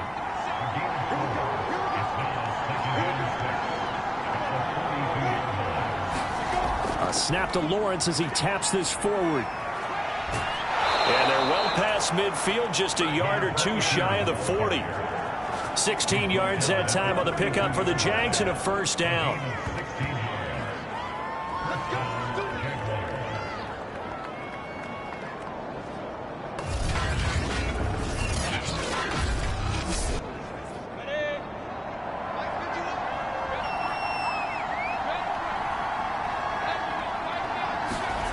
Here's Lawrence to throw. And that is incomplete. Oh, the coverage a little too good there, and it's second down. That's an excellent play by the defender. He diagnosed that one, closed quickly, and helped force the incompletion.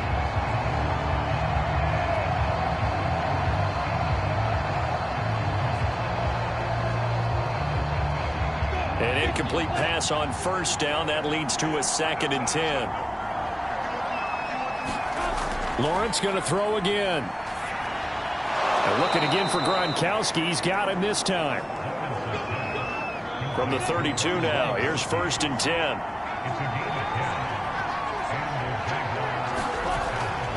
On first down, it's Robinson. And he will lose yardage back to the 34-yard line. 2 yards the loss, 2nd and 12. I saw Von Miller in college at Texas A&M, and all I kept hearing about was his speed off the edge to the quarterback. But what impressed me, his balance and his ability to take on blocks and be a force in the run game, as we just saw there.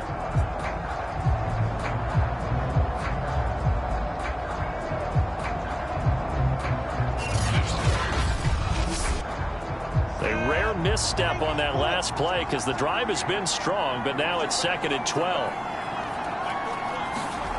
Now Lawrence. Firing quickly here, and that's complete. And he's going to have another first down as the tackle's made at the Titans' 21.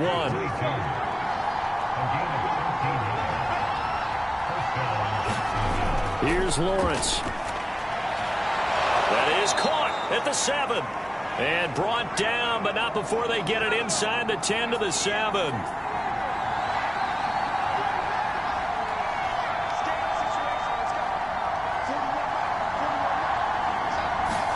And now the first throw for the backup quarterback. And that one drops down, incomplete.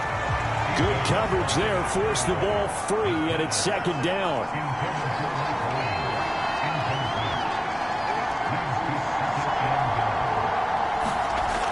Second down and goal.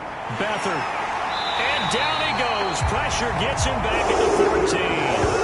Von Miller has now recorded 10 sacks on the season. I think you saw the same thing that I did there, partner. Remember, he's their backup quarterback, so the last thing they need is to lose another one right here on the sack. Looks like he's going to be okay, though. Yeah, he looked like he was favoring something in the left leg. Appears to be fine now, but you're right. That O-line, they got to protect him. Big play coming here. It's 3rd and goal.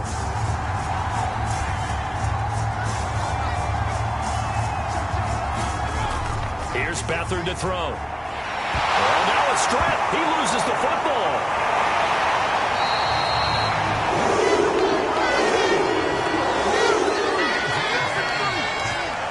We talk a lot about setting the tone to start the game. Well, you want to start the tone right in the 3rd quarter as well, and nearly lost a football there in their first drive. And sometimes we overdo it when we talk about halftime adjustments and what teams are going to do. Most of the time, it's just a matter of executing the game plan you brought in. But I'll guarantee you, they didn't draw that play up on the whiteboard at halftime. They're fortunate to retain possession.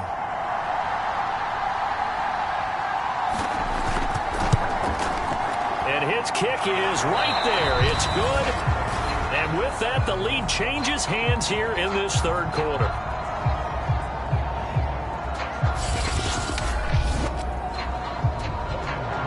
Out is the kickoff unit as they run up and send this one away. And no return here for Reed. This will be a touchback. Out come the Titans now. They'll have it first on offense to start the 3rd. And they find themselves down on the scoreboard following the field goal a moment ago. And I think even though they trail in the game now, I would consider that a win for their defense, and that's probably what they're telling the offense when they get to the bench. Hey, the onus is on you guys now. Get back out there and get us the lead back. They'll start on the ground. It's Derrick Henry. And that'll hurt the average a bit as this time they're able to get him behind the line. 2 yards the loss, 2nd and 12. With his size, he's a tough man to bring down, but they do a nice job there stopping his progress and not allowing him to get back to the line of scrimmage.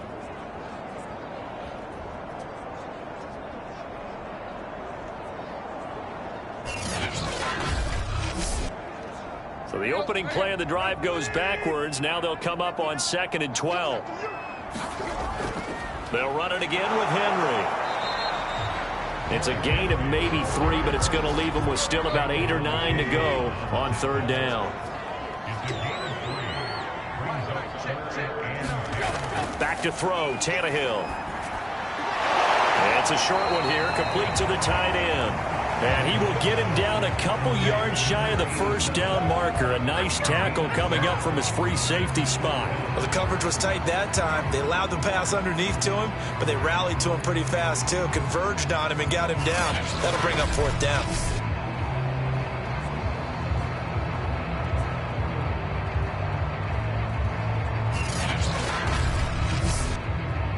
Here's Brett Kern now as he'll kick it away for the 2nd time. First kick, 47. This one looks good as well. 44-yard punt. They're going to wind up losing yardage on the return, though. Out comes the Jacksonville offense as they get set to take over here. And they had a long drive last time, but they had to settle for a field goal, and I'm sure that's how it felt to them, settling. They probably should have gotten in the end zone. Yeah, not out-and-out joy, right? Because that's what you get when you put the ball in the end zone.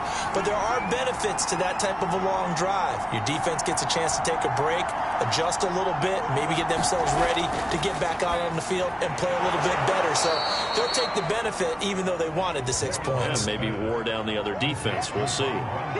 Nice rhythm throw there on first down. He located his tight end, made it a nice easy pitch and catch. Hoping he can break a tackle or two. Wasn't able to do that there, but still good yardage.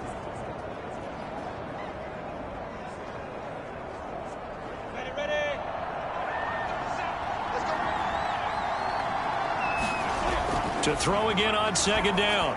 Lawrence. He's got his man on the crossing route. And he gets this one just shy of the 40, down at the 39.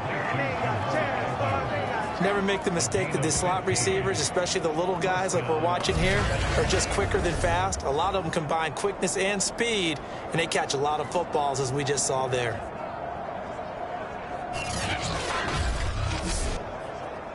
So from the 39 now, they'll come up on a 1st and 10.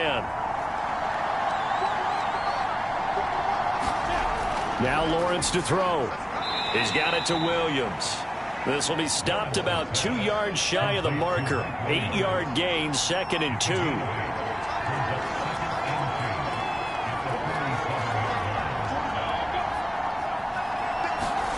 Looking to throw again on 2nd down.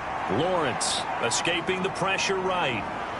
And he will slide to a stop. He does have the 1st down.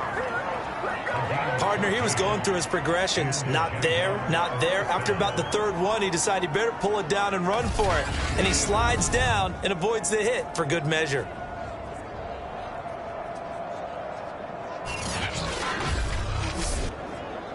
So operating from Tennessee territory now. Here's 1st and 10 at the 39-yard line.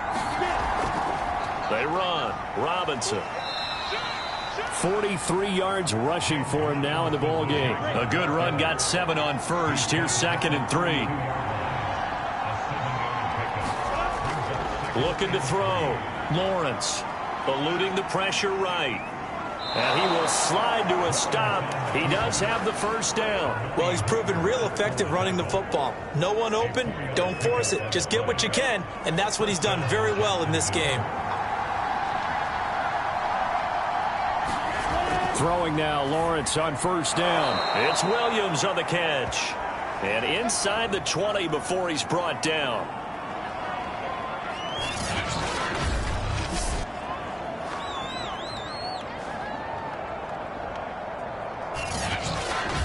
One quarter remains here as we wrap up the week on a Monday night. You are watching the NFL on EA Sports.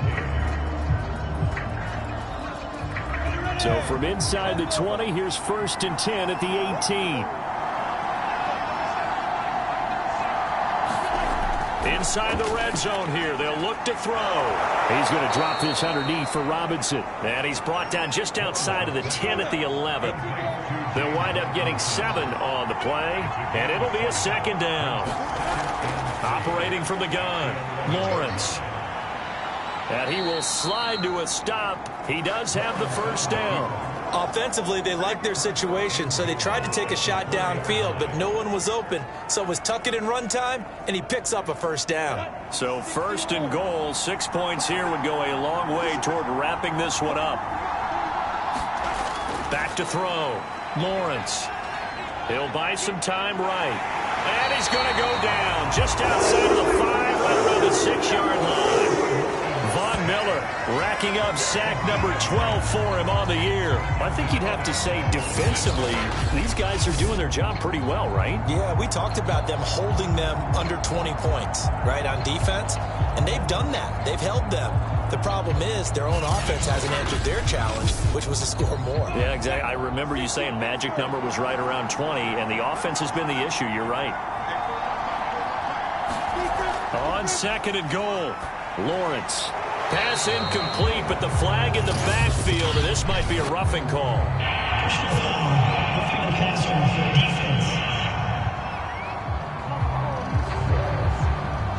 Boy, tight game like this, 4th quarter, personal foul penalties, a no-no. Yeah, we know the emotions are running high, the tensions are the same.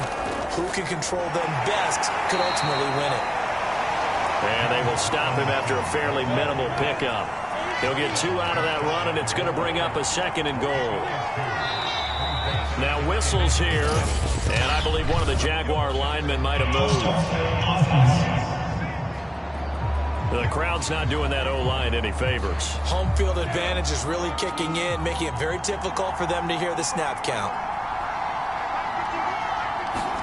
Now Lawrence to throw on 2nd down. Touchdown, Jaguars! Dan Arnold, his 2nd touchdown on the season. And the Jaguars add 6 to their lead.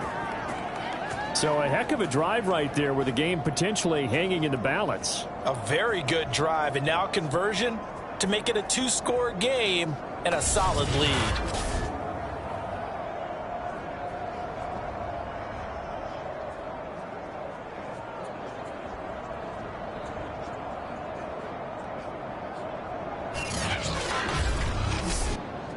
Point after try forthcoming.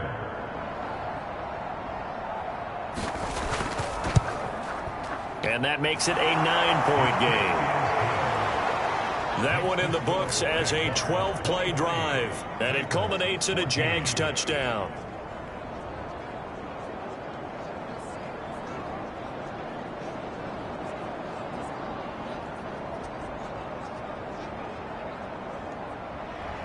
After the touchdown, Cook now to kick this one away.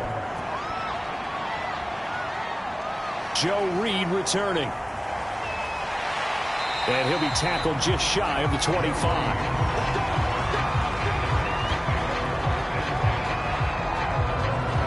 Here's Tennessee ready to begin this drive offensively. And the script really is flipped for them. The momentum on the other sideline, and now they have to try and battle back from a 2-score deficit. Tannehill and the Titans come up now 1st and 10 at their own 24. They'll try and start this drive in the air. And that is incomplete. Now the coverage a little too good there, and it's 2nd down. So now 2nd and 10 after the incompletion on 1st down. A shotgun snap for Tannehill. And that falls to the ground, incomplete. A nice job of bodying him up defensively.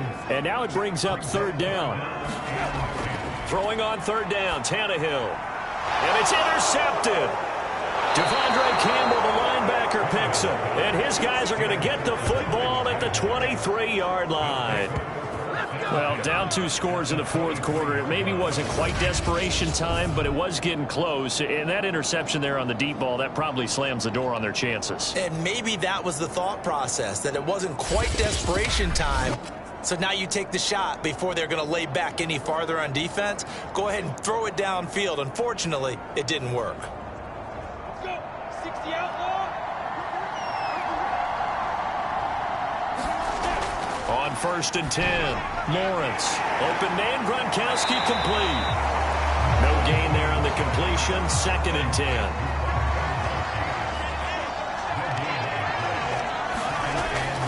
Looking to throw. Lawrence. And he's going to have to eat this one as down he goes. Bud Dupree able to drop him that time for his 2nd sack of the evening. This offensive line flat out cannot handle this pass rush. We've seen it demonstrated time and time again to the tune of 7 sacks in this game thus far.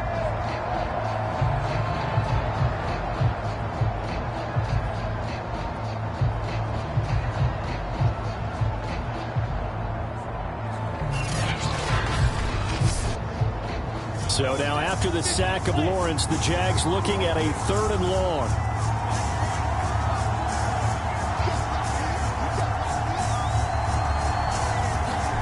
Now on 3rd and long, they'll look to throw. They'll roll him out right. And he's going to go down again.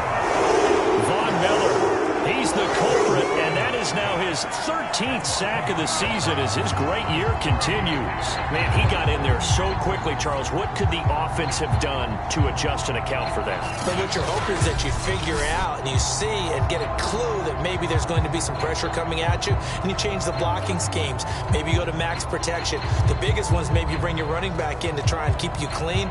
But in that case, that didn't happen. 0 accountability, and a sack resulted. So on 4th down, out trots the kicker in a big spot here. From the right hash, this from 44 yards out. And his kick is good. And that will extend their lead even further.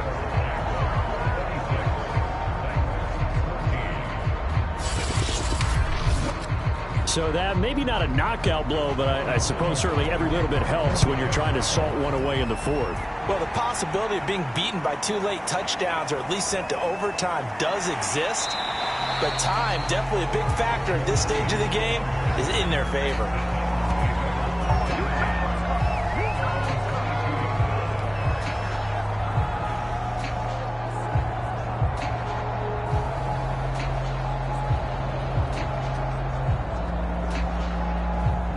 Tennessee offense about set and ready to go.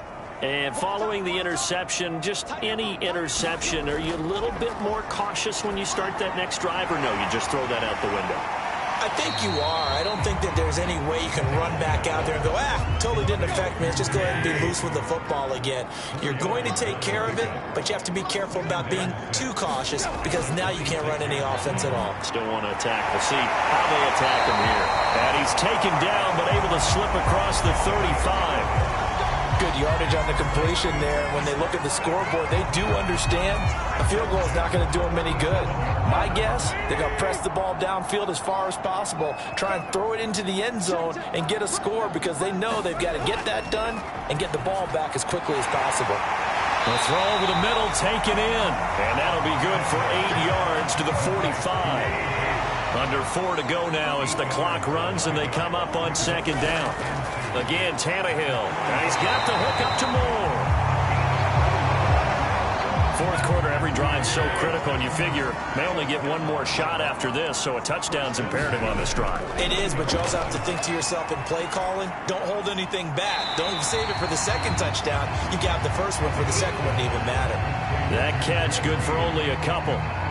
One thing I think that's safe to say defensively, the tackling's been really good.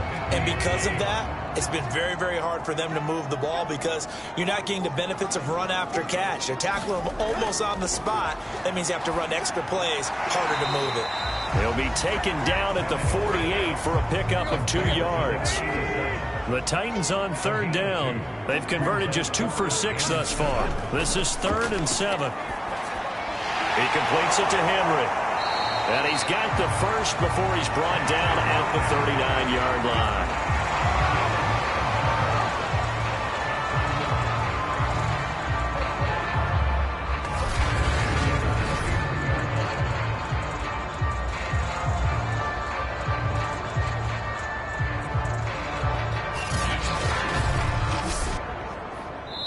Two minutes left to play in this football game here on EA Sports. So the Titans in possession of the football here as we get you reset. They've got a 1st and 10 as they search for a late score. Now Tannehill. And he works it past the 30, almost to the 25. First down now, but that clock rolling. Tannehill to throw. That'll be caught right side by Reed. And he'll go out of bounds in the red zone just inside the 20. 7 yards the pickup there. Throwing Tannehill. And this one complete to Reed. First down now, but the clock continues to move. Here's Tannehill. And that one drops down, incomplete. Good coverage there, forced the ball free, and it's second down. Tannehill. He dumps it off for Henry. That helps the completion percentage, but not much else, and now it's 3rd and 10. To throw is Tannehill. And this is caught for a touchdown, so hang on now. Things just get a little bit more interesting here in the final minute. I'm not sure win-win is the proper term here, but it certainly felt like it. They got the touchdown they needed, but if I'm on the defensive side of the ball, okay, you got the touchdown, but it sure took you a long time. Yeah, because offensively there, you're probably hoping for a 1 to 5 play drive. That one ate up a little more time than they were hoping. You're exactly right, and if you have that 1 to 5 play drive, you actually build up momentum and even more hope. When they had to slog their way downfield, they got the touchdown, but it's almost like, yeah, you know. Doesn't feel right. Exactly. PAT up and good by Rosas. And now things get a bit more interesting here in this fourth quarter.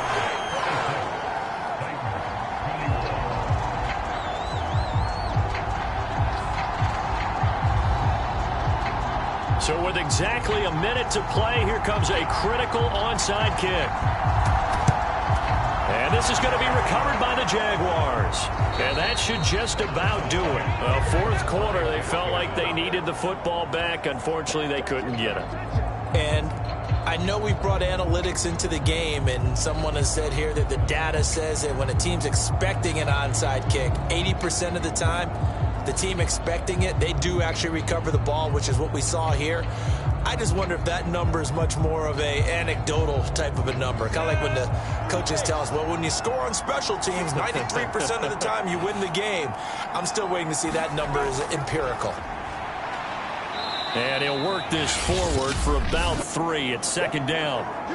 The Titans going to use the first of their timeouts as the clock will stop with 55 seconds remaining in the football game. On second down, it's Robinson. And nothing doing. He's immediately taken down at the line of scrimmage. Now Tennessee going to use the second of their timeouts as they get the stoppage with a little over 50 seconds left to go in the game. On third down, Lawrence. It's complete to Williams. Now the Titans will use their third and final timeout as the clock stops here with 46 seconds left to play. And here's a big one now. Trying to hold this lead. They're going to go for it here on fourth down. They'll try and run for it. And he's got the first as they'll bring him down at the 28-yard line. Oh, man, that was some call right there. The game in the balance. They run for it on fourth down, and this has been the story all game long. They've been the ones that come up with the big plays when they've needed them. And that last one, that may have won them the football game.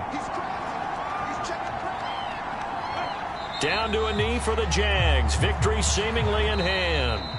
So this will be a win for Jacksonville. And I tell you, these division games never for the faint of heart, but they come through with a tight victory here on the road. And you find yourself working harder in a game like this too, don't you? Yeah, because you got to stay with it, right? You got to stay with it. You got to stay locked in. It's our type of a game. And you just mentioned it. Division game, on the road, tight, and they find a way to win it. Way to hunker down, as my old coach used to say, and find your way through. So for Jacksonville, they get back to 500 at 8-8 with one game remaining. So for our entire crew, alongside Charles Davis, I'm Brandon Gaudin. Thanks for watching, everybody. We'll see you next time.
Today, from Bank of America Stadium in Charlotte, North Carolina,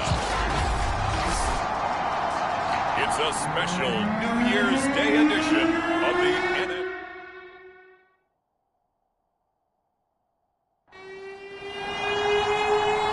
Get strapped in. It's just about time to get the party started. And off we go from uptown Charlotte. No run back here on the opening kickoff as we'll start at the 25. The Cardinals making their way out, and it's the #1 overall pick in 2019, Kyler Murray at the helm. Drafted with the idea that he'd be one of the most dangerous quarterbacks in the NFL when he put it all together. We've been seeing that progress throughout his career. This guy's legs, we knew they were phenomenal. Arm, top-notch. But now we're seeing his mind come into the game. Reed's defense is better and better each and every week, and is showing patience as a passer as well. Not as eager to exit the pocket, finding guys downfield for bigger plays. And he'll wind up with about 6, up past the 30 to the 31. The numbers for him from a week ago: 19 carries, 80 yards, and a touchdown. They've won 2 straight games, and they've done it with the running game as the focal point of their offense. So in this contest, I don't think about doing anything else. I continue to ride the hot hand that I've established and lead with the runners. And down he goes, but he takes it up to the 40.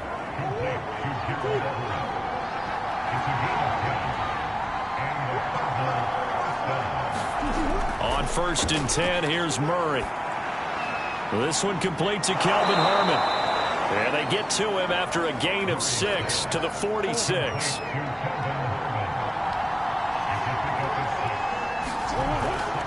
From the gun, he'll hand this off. And down he goes at the 49, a 3-yard pickup. Heavy set out there on 3rd and 1.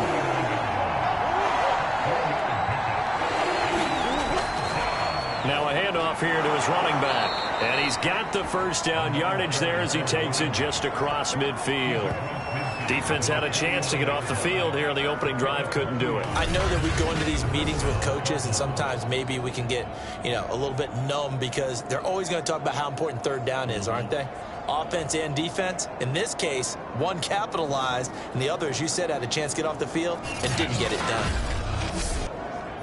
So from Panther territory now, it's 1st and 10 at the 49-yard line. Murray now.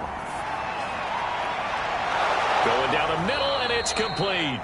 And he'll get this one down near the 20-yard line, just shy of the 20.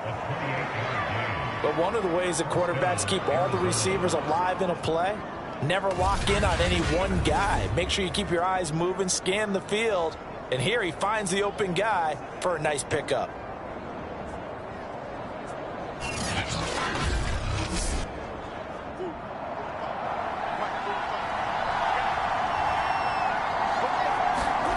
Murray now on 1st down. Wide open receiver, complete. And stopped a few yards shy of the goal line at the 3. His passing's been on point on this drive, hasn't it? Been very accurate, gotten the ball downfield, gained nice chunks of yardage. But now, in this situation, the field is really condensed, partner. So if he's going to throw the football, it has to be pinpoint here. I was going to ask you about that. Field shrinks, has to be sharper, but it's been a good opening drive so far. Now they just want to see if they can cap it off with the bell ringer and put it in the end zone. Here's Murray as he sets to throw it. This is caught.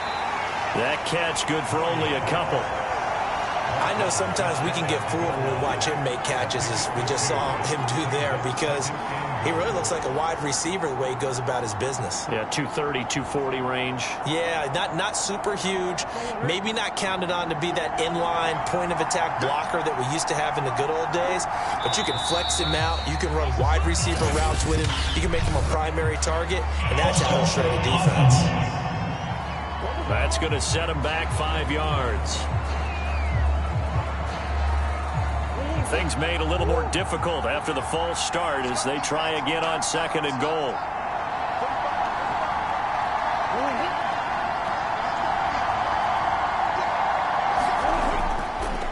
And he'll give it here to his running back. And he'll take this one in for the Arizona touchdown. A great play there. His 5th touchdown now on the year. And the Cardinals take it all the way down the field and score on the opening drive.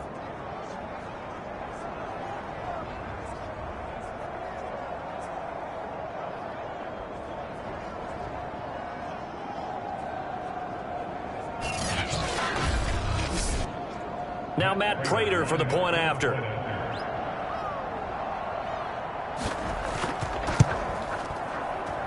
And the Cardinals will go up up 7-0. That time, a 9-play drive. And it's finished off with a 5-yard touchdown run.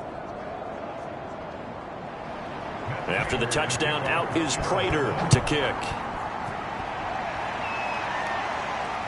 Taking it about the 1.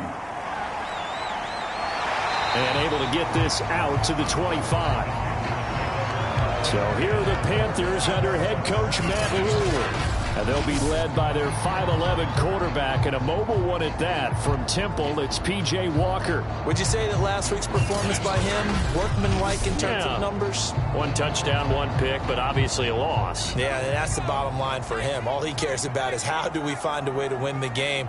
Maybe he leans on a few other parts of the offense, and hopefully springs a receiver or two free. And he takes us up to the 40-yard line before being corralled. As a quarterback, sometimes you just got to know when the clock is going off in your head, it's time to go. Tuck it and get all you can.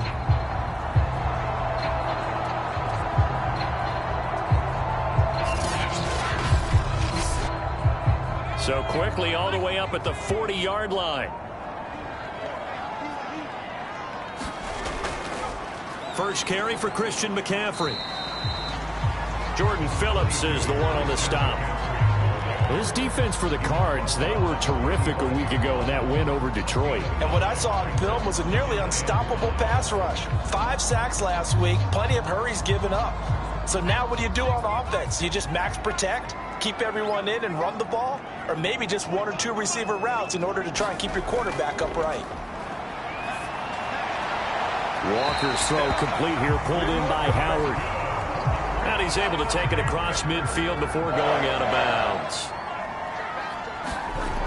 First down, Walker. And that is incomplete. He couldn't hold on through the contact. Brings up second down.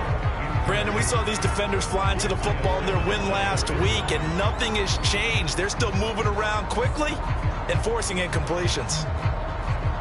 2nd and 10. Walker. It's complete to Brown, right side. And he's got this down a yard or 2 shy of the 40 before he's out of bounds. They get 7 out of that, so they're left with a 3rd and 3. Walker now. He's going to look deep for more. And that's going to wind up incomplete. However, we do have a flag down. Let's check in with our referee. What's the deal, y'all?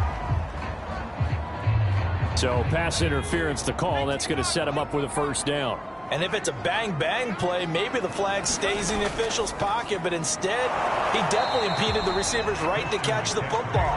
The officials letting the players know how the game's going to be called here in the first quarter. That's going to go as a loss of a yard, and it'll be second down. Tackling's obviously critical down near the goal line. That was great work there to make the hit behind the line and make sure he doesn't get any further. Did a really nice job wrapping up and not letting him loose.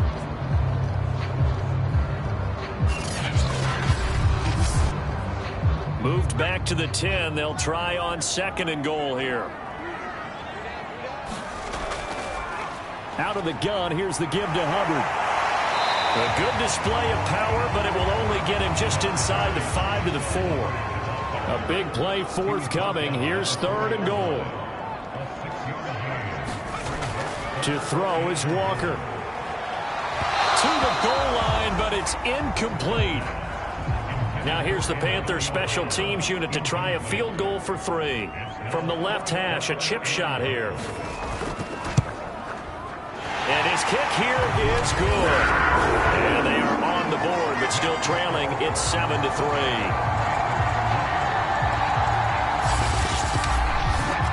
So, yes, it's only 3, but at least they're able to answer back after giving up the touchdown to start the game. Yeah, I like the observation there because getting some points on the board, very positive for them. Feel a little bit better about things because if you don't score, you potentially have opened the door for them to score again, and then you're down 14.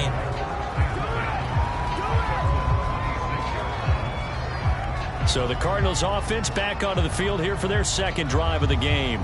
They had the touchdown on the opening drive of the ball game. It was countered by just a field goal. So, hey, if your guys can do that for 4 quarters, you're in good shape. Yeah, it is a team game, so that's just good complimentary football. But, you know, I know I'm no brainiac, but you trade sixes for threes, things are going to work out in your favor. And they're able to get this one across the 35. Line of scrimmage, the 37 on 1st and 10. Now they try the right side here. And he'll take this up over the 40 to about the 41. 3 yards on the pickup there, and it'll be 2nd down. Give credit to the defense for stringing that play out, and they gave up no cutback angle. You know he was trying to dart through. No place for him to go. A nice job there, only giving up a 3-yard gain. The last run got 3. Now here's 2nd and 7. To throw is Murray. And a catch made by Hopkins. And he'll be taken down, but not before he gets into enemy territory.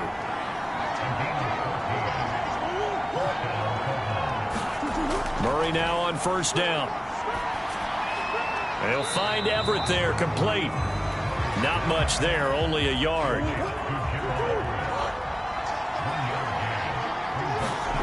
Throwing again on 2nd down. Murray. That's complete to the tight end, Everett. And he'll be taken down as that will take us to the end of the first quarter of play. After one, 7-3 the score on EA Sports. And now on 3rd down, they'll need to get it to the 36 to pick up the first.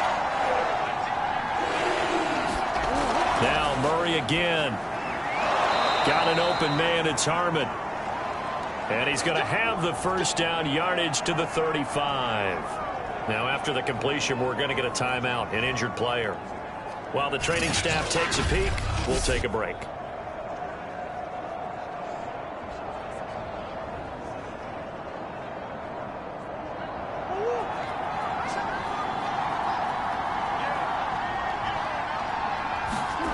First down, Murray. Now they go screen. It's complete.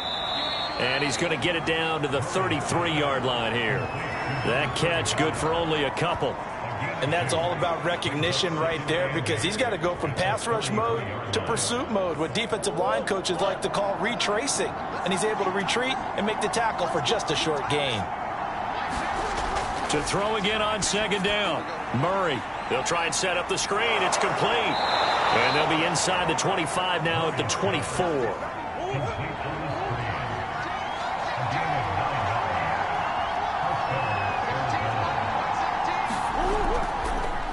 Now the first carry for Chase Edmonds. And he's going to take this one down to about the 23-yard line. Shaq Thompson on the tackle that time. Throwing on 2nd and 8. Murray working the middle here. That's complete to Everett, the tight end. The Panthers turn to their nickel set here as they get ready for 3rd down. Murray now to throw. That ball nearly intercepted, but he could not hang on. Oh, a pick there certainly would have been nice. Instead, at least it'll be 4th down. Has to be a little bit of frustration there. Back-to-back incompletions. Receivers blanketed on both attempts, this time on 3rd down.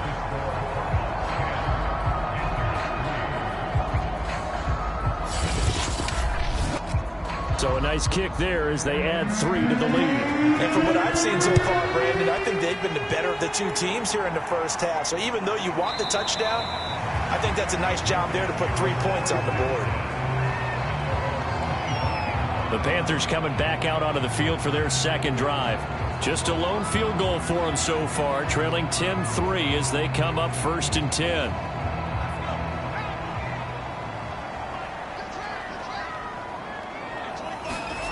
Now Walker. That'll be taken in there by Kenny Golladay. And this will be a gain of 5 as he gets it to the 30. Ball on the 30. They'll come up with a 2nd and 5. They'll give it up to McCaffrey. And he's able to take this one up to the 35-yard line. Ball up to the 35 now as they come up on 1st and 10. To throw is Walker. Throwing the out route incomplete. It's Howard. And down he goes at the 45 after a pickup of 9. Well, that's always a good place to throw it just because he's one of the biggest targets not only on this team but in the National Football League. And you and I both know the quarterbacks love these large-body tight ends, and why not? Nowadays, they're really wide receivers who are just taller and have a little bit more weight. These guys catch the football, make big plays downfield. In the old days, we wanted them to block. Now coaches want them to catch the football first. And no room to maneuver there. Give him a yard up to the 47. 2nd and 9. Now Walker.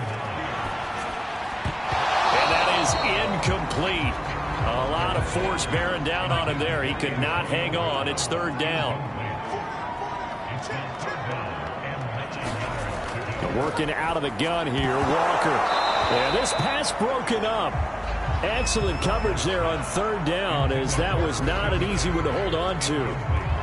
He did a fine job there of not hitting him before the ball arrived, and I've got to tell you, you can often mistime that play because of the angles of approach. When you're going to get him, sometimes you panic as well and think, I've got to be there right now. Instead, in this case, timed it perfectly and knocked it free. On is the punter, Townsend, as he gets this one away. It's just a 30-yard punt that time, no return. And the Cards will take over, 1st and 10. Arizona getting ready to go as they take the field. And they split the uprights last time for 3. They've got the lead. They're not going to play this conservative. They're not hoping for another field goal. They're hoping for a touchdown. I'm with you on that one. I like where your head is. I like the way you're thinking because you're exactly right. Trying to sit on a lead and play that way, that doesn't work too well for most teams. Run your offense. Run what you do best. Exactly. Put it all the way down and try to increase your lead in a big way. And the best way to do it, touchdowns.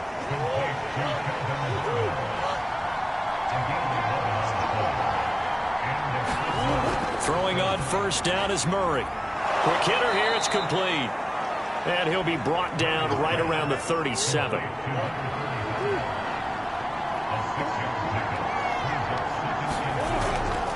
And they'll run on the inside handoff. And this is going to be a Cardinals 1st down as good running gets him to about the 44. So many teams want to throw the ball in this situation nowadays, but I love watching a team that has enough confidence to go ahead and run the football in that situation. That's almost a tendency breaker.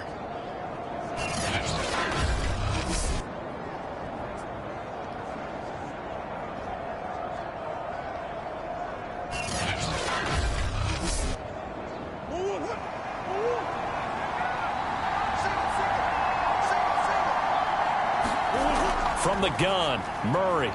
A little short pass. This is Everett. And he'll be corralled out across midfield down to the 45.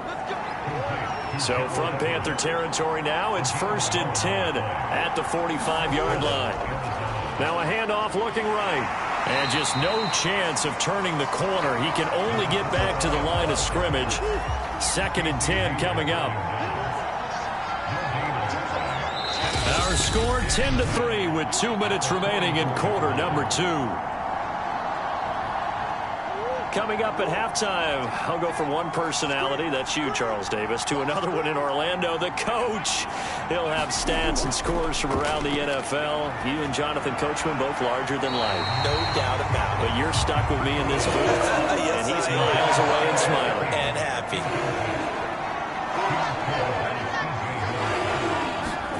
Play fake. Murray. Going deep for Hopkins. And that one a little too high as it's knocked away and incomplete. And now following the incomplete pass, we'll get a timeout here for an injured player. While the trainers take a look, we'll step aside.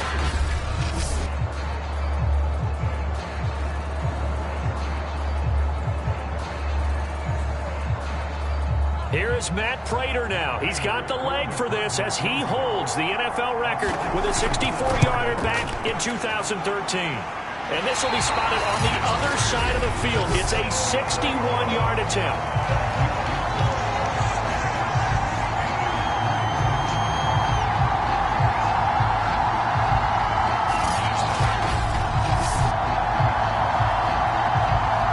Here's the Carolina offense. offense as they get ready to take over here and hoping to do better than they did their last possession when they punted the football. Appeal to the vanity of your offensive line. Tell them that they control your fate. Leverage guys. Win the line of scrimmage. If you do that, you start to win first down. You win second down. And guess what? You start accumulating first downs. And that's what they need in order to not punt the ball again. Walker's throw here pulled in by Galladay. And he is out of bounds inside the 35. I know you're trying not to scoreboard watch, but you only got 3 points. You're kind of hoping that that type of play there gives you some positive momentum going into the half. Yeah, need to do something to get more than that 3 number that they have on the scoreboard right now.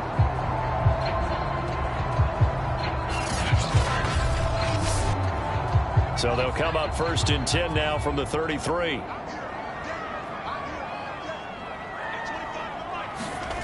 Here's Walker. And that nearly a turnover, but it's incomplete. Oh, fortunate to retain possession there, and it's 2nd down.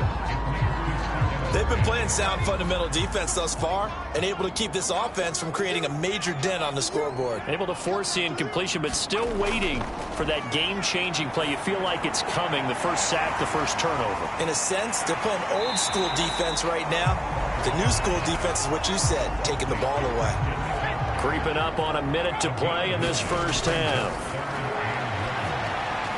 Man open left side is Brown. Now Brown, he lost the football. And the Cardinals have got it, going the other way. And this return is going to be halted right around the 28-yard line. We have seen this before, and we know coaches preach about this and work on it all the time. Catch the ball. You know there's going to be some traffic somewhere. They've got to put it away and secure it as they try and get downfield. Well, look at the running back, the man out of the backfield as he gears up to go. And now before the ball changes hands, they're going to take a look at this just to make sure that they have it right. Now the question, was the knee in fact down before this ball comes loose? And is the video convincing enough to overturn it? A lot of factors here. Remember, you also need clear possession of football afterwards. This is a tough one to overturn.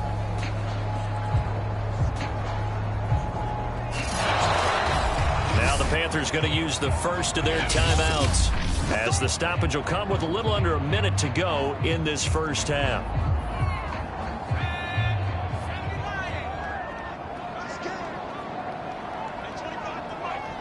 So that challenge, a successful one. Looking left side, that's caught by Moore. The Panthers going to use the second of their timeouts as they get the stoppage with a little over 50 seconds to go in the first half. A chance now to get even before the break as they come up 1st and goal. From the gun, Walker. And he can't find a receiver, and he's brought down. J.J. Watt make that now 8 sacks for him on the season. The 1st and goal looked like things were set up nicely, and now all of a sudden on 2nd and goal, Charles, a big challenge ahead of them. And you have to know when you're this close to the goal line, things are going to happen faster, so you've got to get the ball out quick. Not going to have much time in the pocket before the defenders bring pressure. So first down went in the wrong direction. They're at the 13-yard line. Here's 2nd and goal. And a quick throw here, that's complete. They'll wind up getting 7 on the completion, but they'll still be faced now with a 3rd and goal situation. And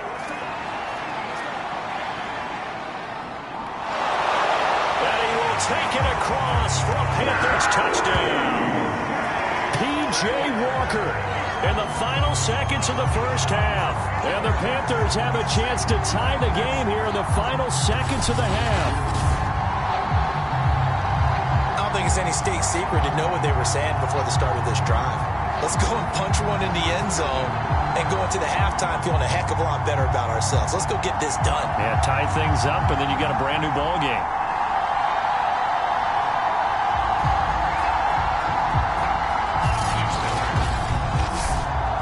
A try here for the extra point.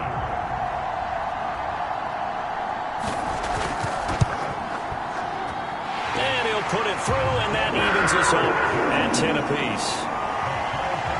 Just a 4-play drive that time, and it's capped off by a touchdown run of 6 yards.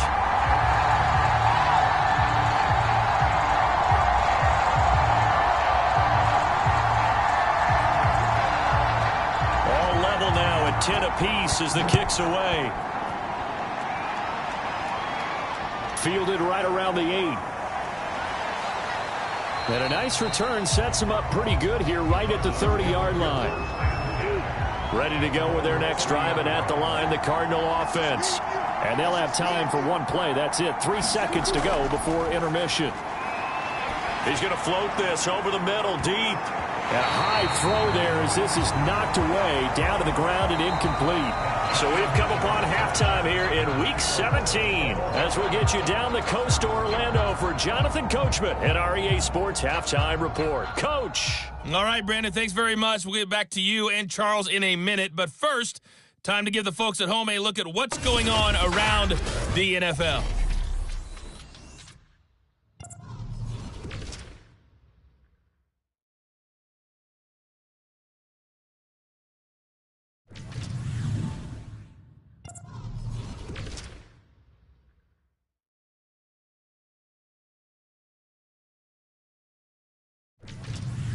Lastly, let's check on one final game for you. And you can see they are scoreless as they play the second quarter. Meanwhile, in our game, it's been as tight as we expected, all tied through one half of play. For the call of the second half, let's get it back to Brandon Gaudin and Charles Davis. Okay, Coach, thanks as always. This one's still anyone's game as we welcome you back for quarter number 3. The final 2 quarters of the NFL regular season are upon us as the second half of Week 17 is underway. And he won't quite make it to the 25.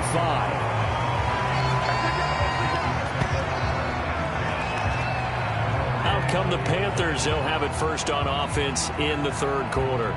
It's a tie football game here. What do you think, Charles, the message was at halftime? Well, I think that they probably just looked at things and said, we're fortunate that this is a tie game. No need to panic, no need to change a whole lot. We didn't play anything close to our best in the first half, so we don't have to go out and win one for the Gipper. Let's just go out and play our best football and win one for us. 7 yards, the pickup there.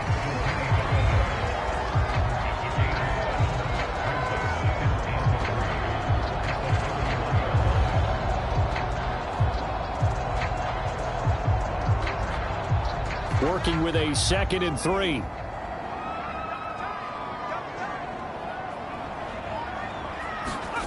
And they go play action. Here's Walker. He'll get this underneath to McCaffrey. And he'll be brought down right around the 37. Line of scrimmage, the 37 on 1st and 10. Back to throw. Walker. And they will only muster a yard here to the 38. 38-yard line, 2nd and 9. From the shotgun, it's Walker. He's got his tight end over the middle, O.J. Howard.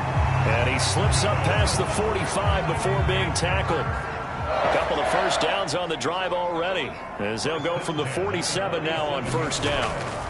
A handoff, McCaffrey running right. And taking it across midfield and just shy of the 40. It's another 10 yards on that one and another 1st down. We don't talk about it very often, but sometimes there's a dip in intensity when you start the second half, which can manifest itself in some sloppy tackling. And how about right there? He ran right through that weak tackle attempt.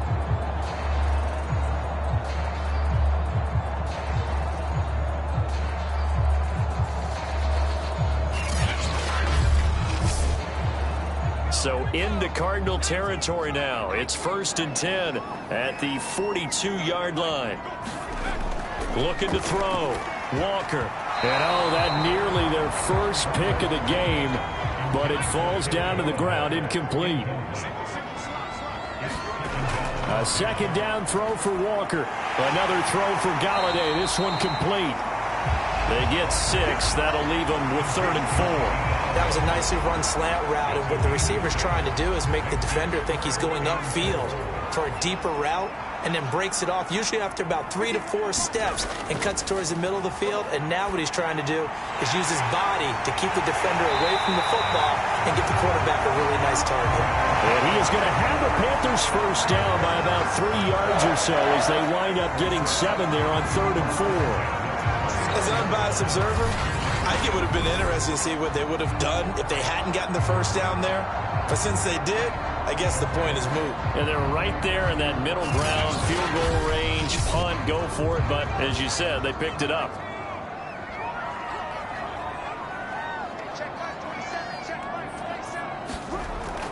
On first down, this is McCaffrey. And he sneaks his way forward only for a couple here. Second down.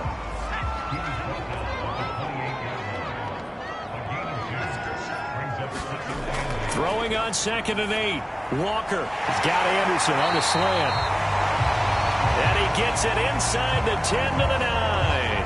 Now after the completion, we're going to get a timeout, an injured player. While the training staff works on him, we'll step aside and be right back.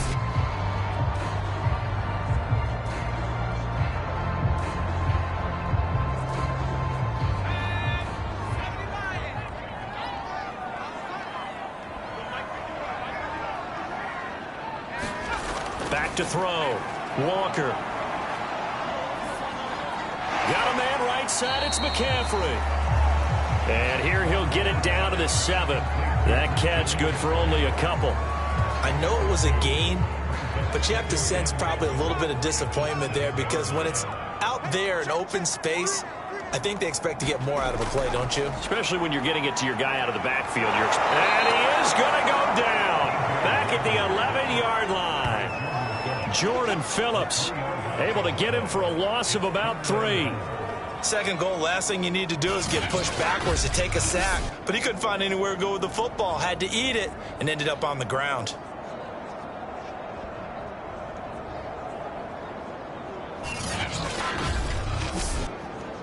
This has been a long drive. You got to figure a field goal would be a letdown. Can they convert now on 3rd and goal? Looking to throw. Walker. They'll find a man over the middle. It's Galladay. A gain of 5, but not enough. Leads to a 4th and goal. Brandon, a good idea there on 3rd down. Run a little clear out and hope you can get your receiver the ball coming across the formation. Nice design, but well played defensively, and they stop him well short.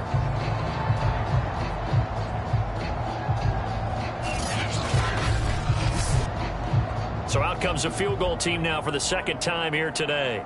This a fairly straightforward 22-yard short attempt. And this one is right through. And they will take the lead at 13-10.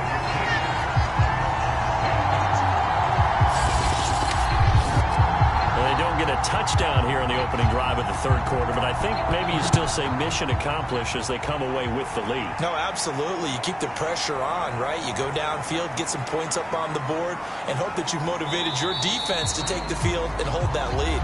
And ultimately cannot get this out to the 25-yard line as he's dropped it to 23. The Cardinals offense now ready to get their first opportunity here in the 2nd half. Murray and the Cardinals with a 1st and 10 at their own 23. Throwing to start the drive. Murray. Well, this is caught by Williams. And able to break one tackle, but then quickly brought down. But a nice little gain. A good gain on 1st. Has him set up with 2nd and just a couple of inches now from the 29. Trying to force it to Hopkins, and it's intercepted. Picked off at the 38. And they will finally get him, but not until he's all the way down inside the 15-yard line. So this is something we didn't see at all from this offense in the victory last week. That's a turnover. They didn't have any, but giving the ball away here in the opening quarter. I love the surprise in your voice because it's exactly what you stated. Didn't see it last week, but it's a key to their win. And it'll be a key to this game as well, protecting the football. Didn't get it done there. From the 13 now, they work on 1st and 10. From the shotgun to McCaffrey. And he's going to have just a couple here with a marker on the field as well.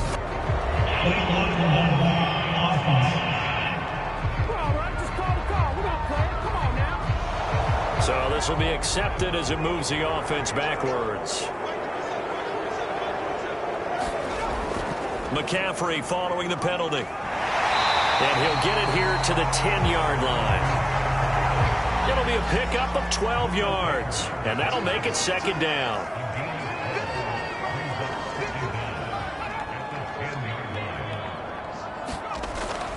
to throw. Walker firing quickly here, and that's complete. And he gets halfway home from the 10 to the 5 on a pickup of 5.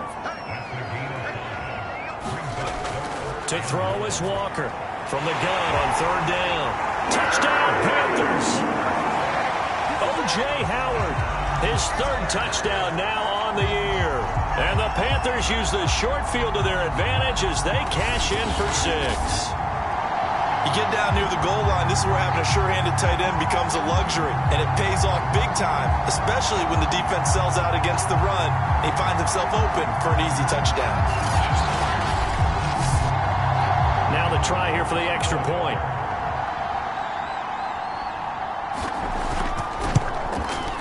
And his guys will take a 10-point lead. The drive there only spanning 3 plays. And the end result, a Panthers touchdown.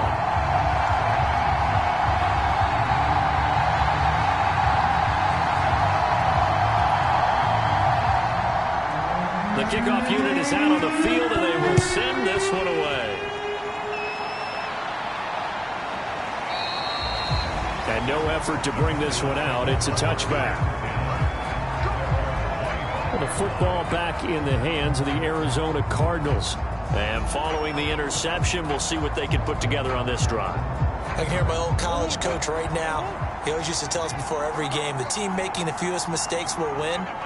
What they're hoping is that last mistake is their only one of the game. Coaches, that's all they talk about, turnovers, right? Minimizing those and maximizing opportunities. That one unable to develop, never got going. A loss of a couple, and it's 2nd down. You know, despite the scoreline, I think they've got to like where they are here. They're on the road and just one big play away from getting right back in this game. I'm going to follow right along with you because the spot they're in now is a credit to their defense. They've kept them in it by making the plays that they've made, and that just means you're one big score away from being right back there. Now the question is, can this offense step up and make that play, because that's been an issue for them in this game.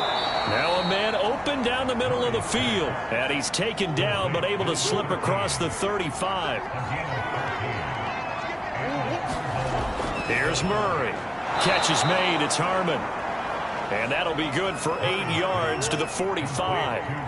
A good pickup there. 8 yards on the first down completion. And here's a handoff out of the gun. And he's going to be stopped here for no gain. And that's going to take us to the end of the 3rd quarter play. So they'll get a little extra time to come up with his 3rd down play as we've played 3 quarters. This is the National Football League on EA Sports. The Cardinals on 3rd down. They've hit 2 for 4 thus far. This time it's 3rd and 3. And to give this time to the tailback. And he will have the first down as he's brought down up near midfield. Now, yes, a 2-possession game, but a good chunk of time on the clock, so they have the ability still there to run it on 2nd and short, but maybe they need to pick it up a bit. You're right. They did pick up the first down there, but as you mentioned, they have to pick up the pace now because it's a 2-possession game. They've got to get there twice to make sure they have a chance to win.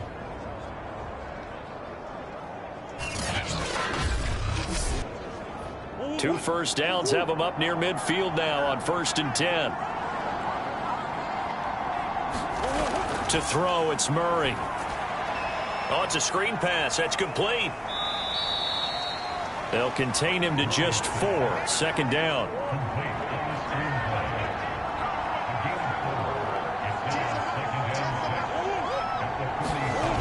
Murray going to throw. That's out to the flat for Edmonds. So give him 2 yards there on the completion. And that'll bring up a 3rd down. Here's Murray. He'll swing that out to Edmonds. Well, this is going to depend on the spot, but it's not a very generous one. He looks to be about a yard or so short. So the completion good for just 3. And it'll be 4th down.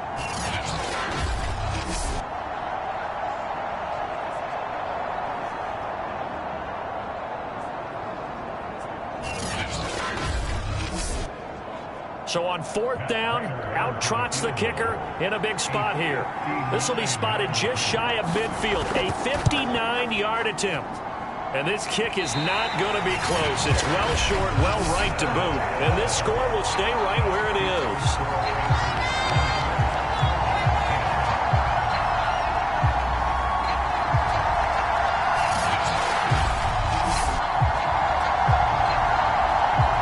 The Panthers offense here, they get ready to head back on the field. And even with the missed field goal that we just saw, they still have to try and erase a 2-score fourth-quarter deficit. Good starting field position for them here as they come up 1st and 10, just shy of midfield at the 49.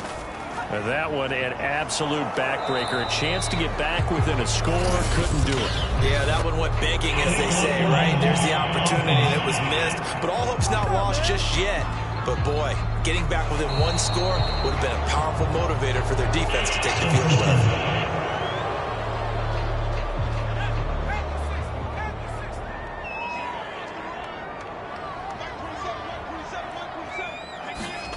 Walker operating from the gun. Over the middle, complete. It's Howard. Completion was given up, but that's why you play zone defense, so that you can have people around the ball when it's caught, and you don't give up much run after the catch.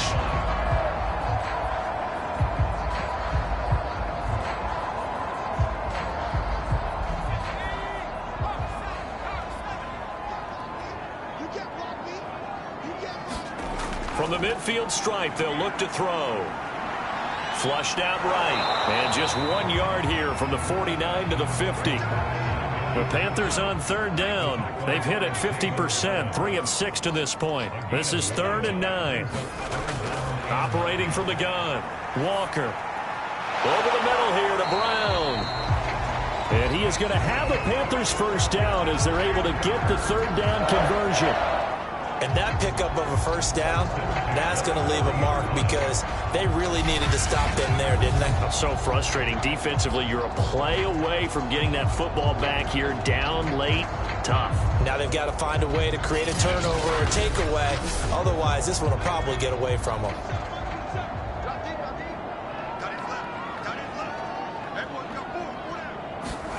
A first down throw for Walker. Into the hands of his receiver, Anderson. And he's going to be out of bounds down around the 35-yard line. 5 yards on the catch there, brings up 2nd down.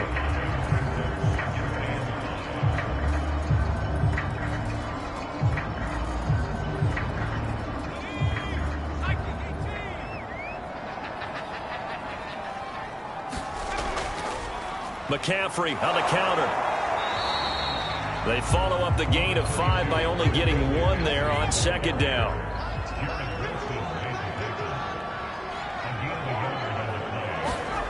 Walker from the gun on 3rd down. Gets this to his running back. It's Christian McCaffrey. And they'll have it in the red zone before he crosses over out of bounds. Partner, I like that they're staying aggressive on offense because, to me, this drive is what is known as a put-away drive. You score here, that might put this one to bed. I like the fact that they're playing with confidence and not playing with fear.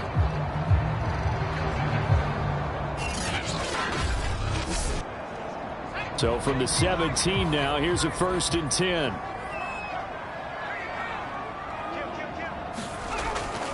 Shotgun handoff now to McCaffrey. And they work this near the 5. He'll be stopped at the 6. And we pause a moment here because wide receiver Kenny Golladay still down. Well, he gets attended to. They'll step aside.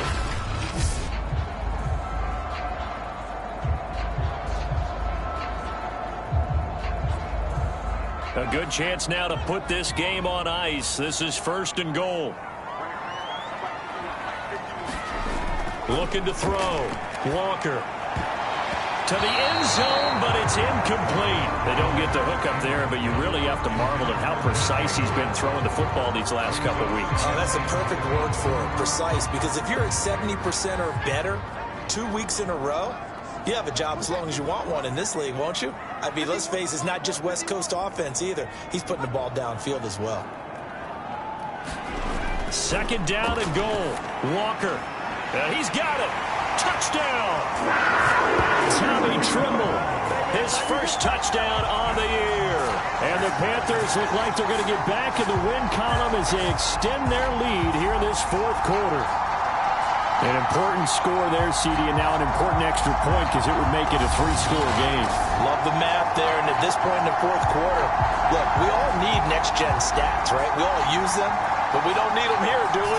Because that means it's almost a certain victory. Extra point forthcoming.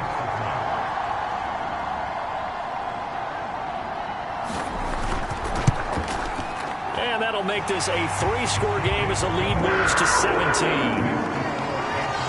So that drive consumes 9 plays all told. And Carolina scores to cap it off. The kickoff team on the field now as they will send this one away. Fielded just outside the goal line. And he'll get it up just past the 20 as his guys will go to work at the 21-yard line. Arizona's offense back out and ready to go. Their mini 2-game win streak appears it might be going by the wayside unless they can pull a rabbit out of their hat. Murray and the Cardinals with a 1st and 10 at their own 21. Throwing to start the drive. Murray. Oh, he's got a man wide open, complete. 7 yards, the pickup there.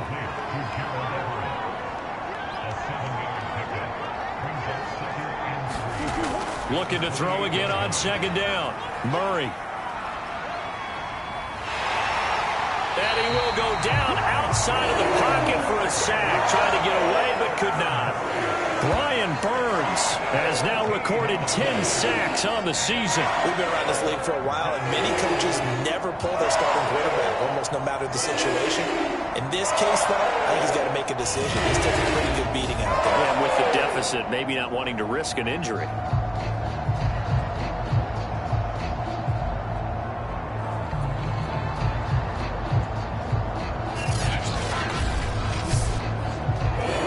Sack puts Murray and the Cards in a tough spot. 3rd and long.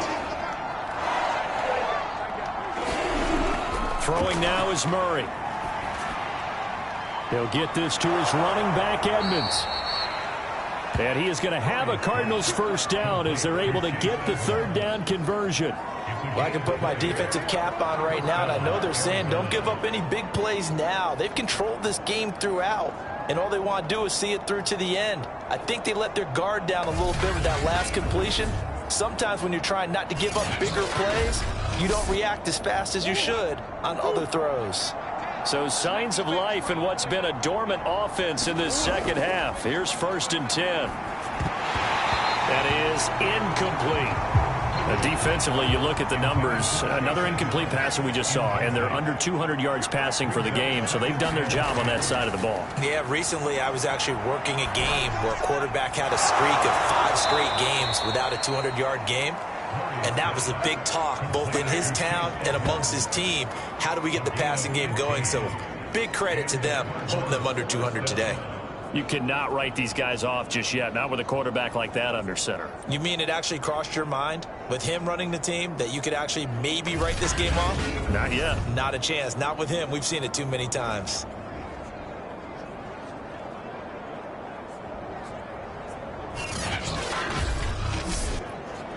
Two 1st downs have them up near midfield now on 1st and 10.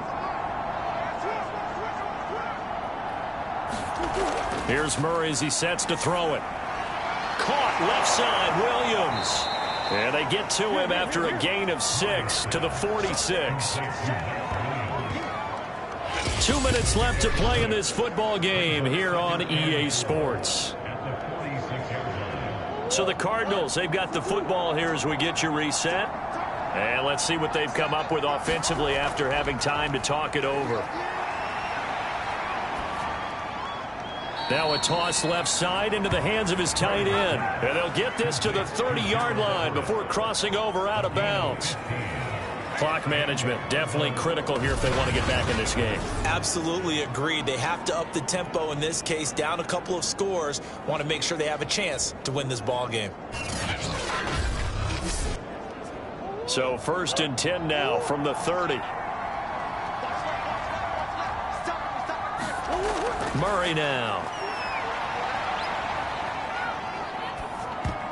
Trying to force it to Hopkins, and it's intercepted. Picked off by Troy Pride. And the Panthers are going to take possession here at their own 33. For this defense, CD, that's kind of the icing on the cake here as we get to the end of this one. And didn't you feel that they weren't just going into total prevent there? You know, they had the lead, and sometimes you fall back and you lose your aggressiveness. Not in this case. They were still making a play on the football, and look how that one turned out. They may have salted this one away.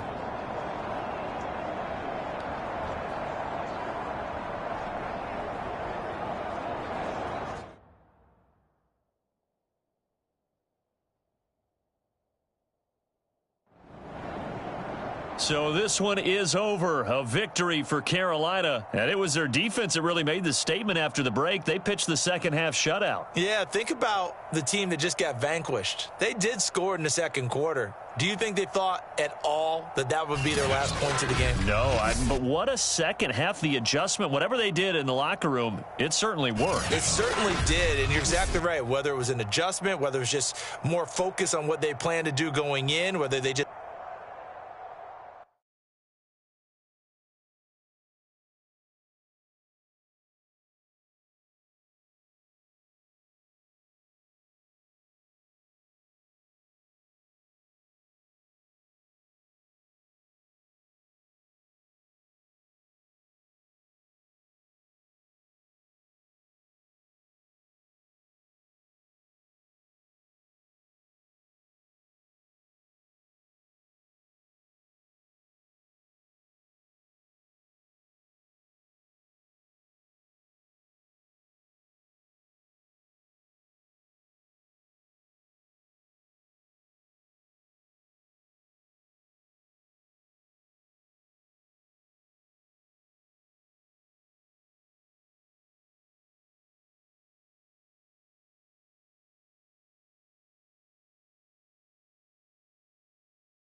Today, from NRG Stadium in Houston, Texas,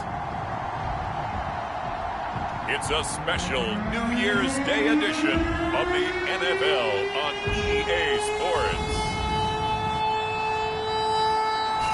It's the National Football League presented by EA Sports.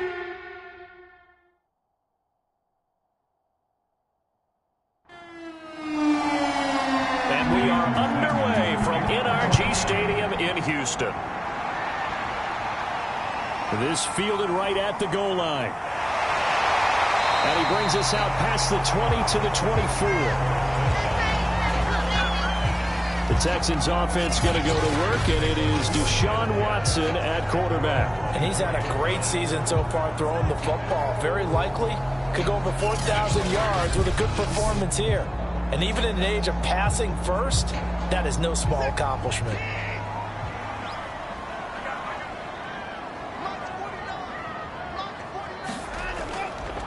First carry for James Conner. And this will be a gain of 5 as he gets it to the 30. A check on the numbers last week for Connor. 19 carries, 79 yards. And while he may not verbalize it, in his mind, going up against this defense, one of the worst rush defenses in the league, he's thinking 200 plus in this game. From the 30 on second down, Watson forced out to his left. And Watson has enough for the first down yardage as he slides to the turf. And we have to give credit to him for buying time and extending the play. But you know, there's some really upset defenders on that one. They thought that they had him. Instead, he was coated in Teflon and got away.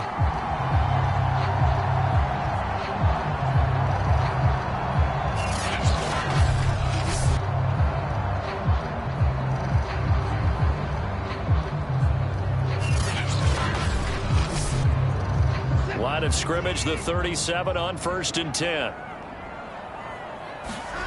From the gun, here's Watson. He gets it complete to Harris.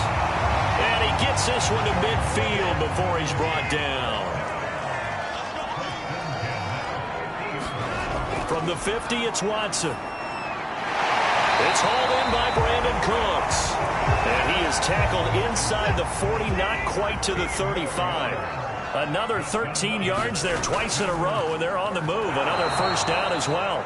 And this time they were ready for him as they'll stop him right at the line of scrimmage. 2 yards the loss, 2nd and 12.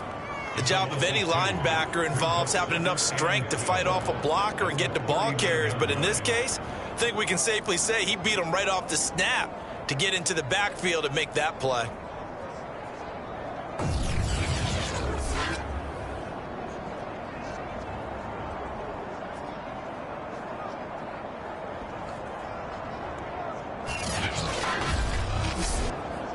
Second and 12.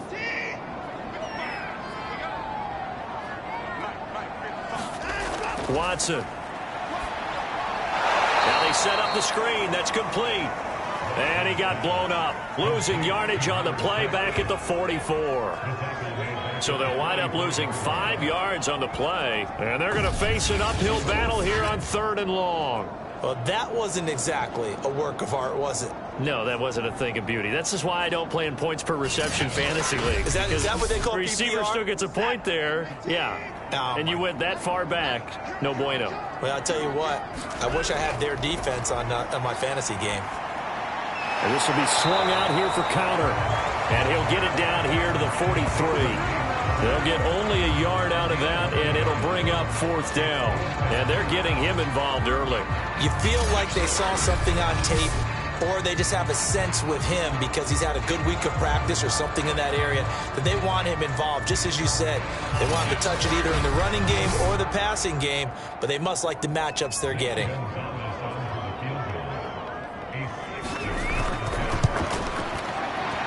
And he missed it. It's no good. And this will remain a scoreless game.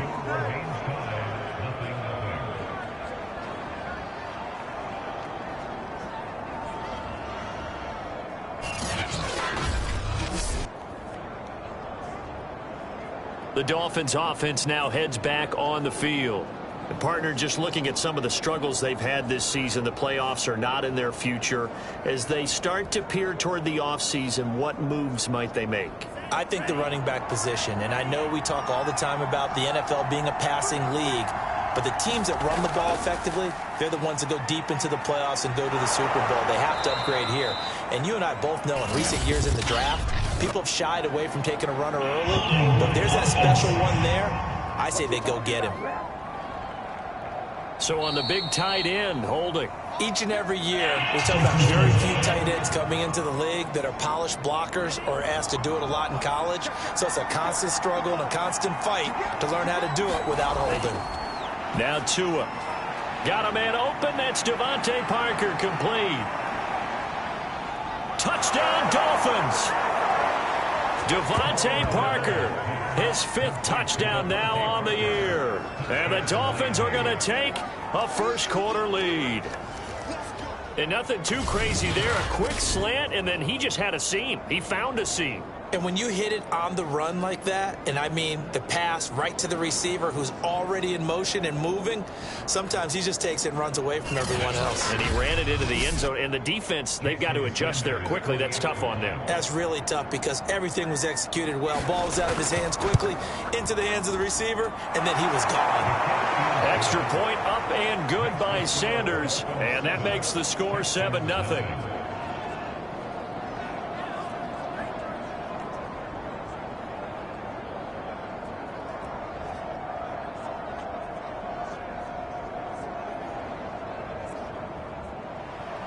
Now after the touchdown, ready to kick it away is Sanders.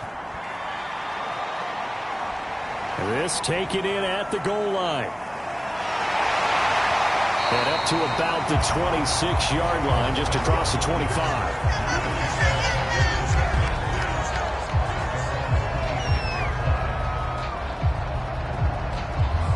Out now comes the Houston offense as you take a look at the playoff picture in the AFC.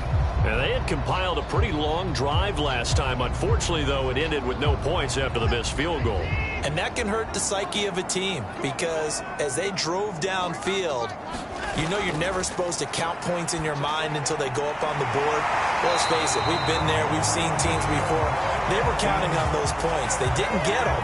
Can they come back now, start over again, and grind it out? Certainly no settling into the drive there. They came right out on the first play and attacked the middle of the field for a big gainer and a first down.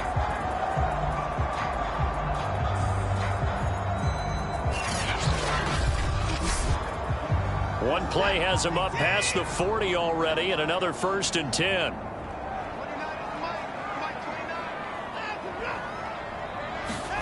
Watson, a little touch pass on the jet sweep. And they're going to stop him right at the line of scrimmage. Just no cutback lane to be found whatsoever. 2nd and 10.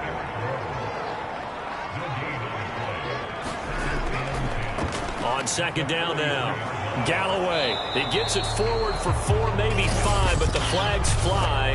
And this one could be coming back.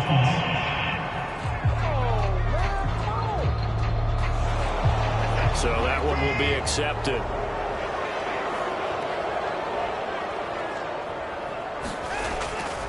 From the gun, they'll try to run it. And they will only muster a yard here to the 38.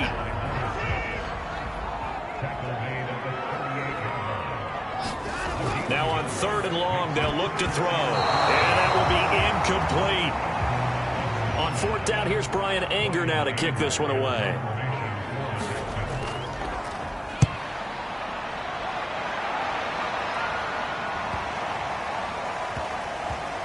And a great job here. This is going to turn out to be a beauty. This is marked down at about the 3-yard line. That punt was near perfection as it checked up inside the 5-yard line. You never know where these things are going to go, do you? No, what was it? You got a John Heisman quote about that, right? Yeah, he said the football is roughly a prolate spheroid, which means it's going to bounce funny, and you never know where it's going to end up. And they'll come out with a 3 tight end look on the first play of the drive.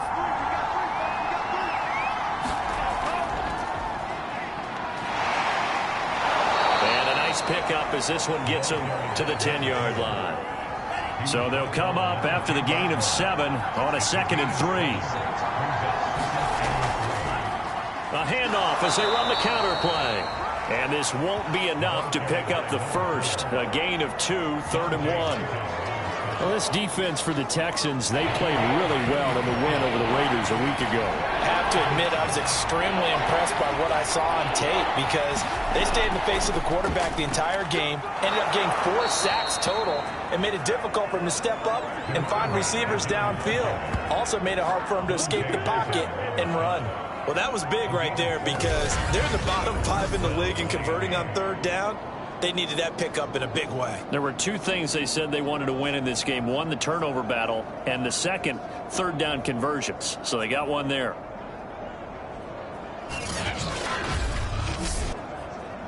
So the ball down to the 16 here for 1st and 10. Going to the air, Tagovailoa. Looking left sideline, but it's incomplete. Yeah, that one sailed on him. You've got to make sure you give your receiver a chance to come down inbounds because they are very gifted. They'll make the circus catches, but they make them out of bounds. That does you no good.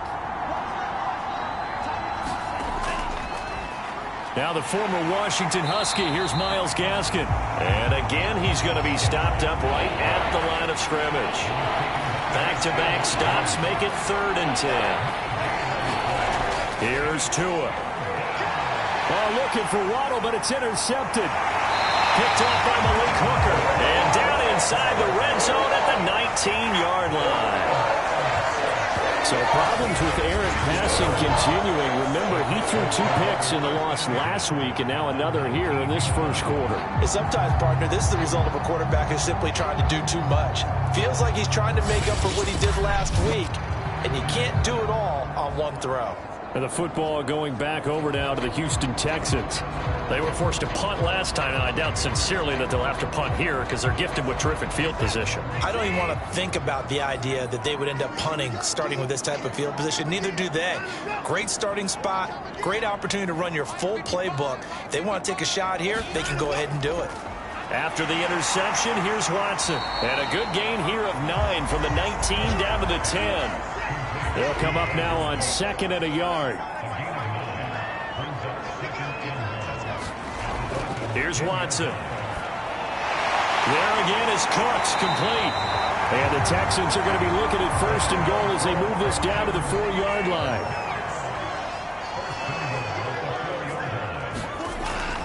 They'll try and run for it on 1st and goal.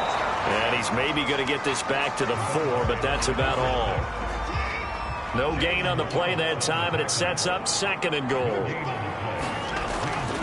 Here's a handoff to Connor. And the second wave of tacklers is going to get him as they stop him behind the line.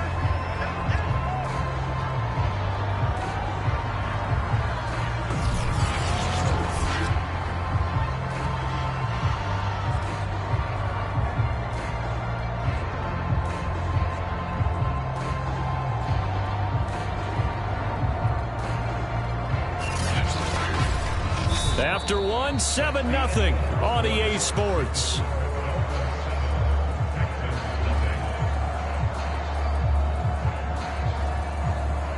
Now they'd really like to make the short field pay off. We'll see if they can, but this is 3rd and goal. A shotgun snap for Watson. Looking end zone, but it's incomplete. So out comes a field goal team now for the 2nd time here today. This will be just a 21-yard attempt. Gonzalez's kick is good.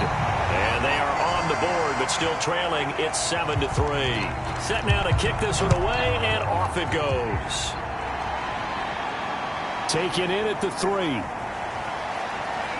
And makes it across the 20 as his guys will set up shop at the 23-yard line.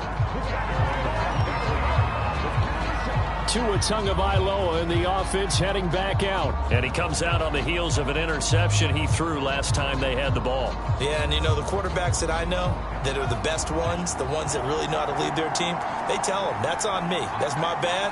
But let's go back out there and move ahead again, guys. We can get this done. One good thing for him, it did only lead to 3 points and not a touchdown after that turnover. Big thanks to the defense.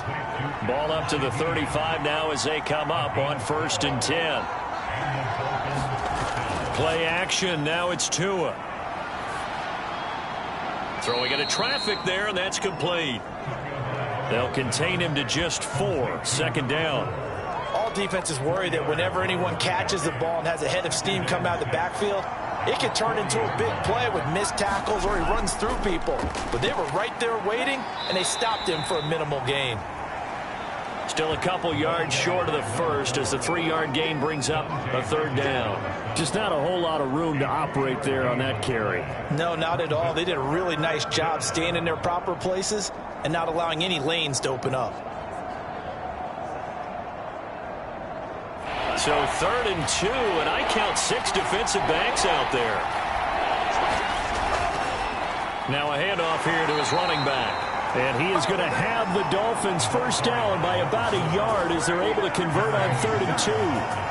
Just about every coach we talk to says the crowd shouldn't affect us. That shouldn't be an issue. And in the next breath, they talk about taking the crowd and taking them out of the game by picking up first downs and keeping them at bay. I think we just saw an example of that there, didn't we? Important to do, especially early in the game like they have. Couple of first downs to kick off the drive. Here's 1st and 10 up at the 46. Now whistles and a flag, and I believe a Dolphin got going a little early. Liam Eichenberg, second-round pick in 2021 from Notre Dame, the guilty party. The false start backs him up 5, 1st and 15. Here's Tagovailoa to throw. He gets this one complete to Bowden. That's a gain of 11. Would have been a first down if not for that penalty moments ago. Throwing again on 2nd down. Tua under pressure, and the Texans able to get in there for the sack. Chandler Jones, what a season he continues to have. His 15th sack of the campaign. Well, last game he had 2 sacks. Got another one here, picked up right where he left off. Brandon, he spent the entire offseason working on new moves, new techniques, trying to add to his arsenal of pass rush moves. Certainly paying dividends in what we've seen so far. So now after the sack, Tua and the Dolphins staring at a 3rd and long. Throwing now is Tagovailoa. And this is going to be incomplete. On 4th down, J.K. Scott ready to punt it away. Back deep, Deontay Harris. And the kick's away as he angles this one for the sideline. Now this will depend on the spot as it sails out of bounds. And they'll say it sailed out at the 10-yard line. The field position game, such an overlooked facet, Charles, of an NFL game. But this offense, they're going to be pinned back. What an ideal punt. An ideal punt, and it leads to that term complementary football. Because them doing that puts their defense in a great spot, doesn't it? Gives them a chance. If they want to be aggressive, try and maybe get a safety out of this whole thing, it puts them in that position. And he'll go down after losing yardage at the 10. They'll lose a yard there, and it's 2nd and 11. Yeah, another negative play in an early down situation. This one to start the drive. You're putting a lot of pressure on your quarterback to bail you out when you're in 2nd and long yardage.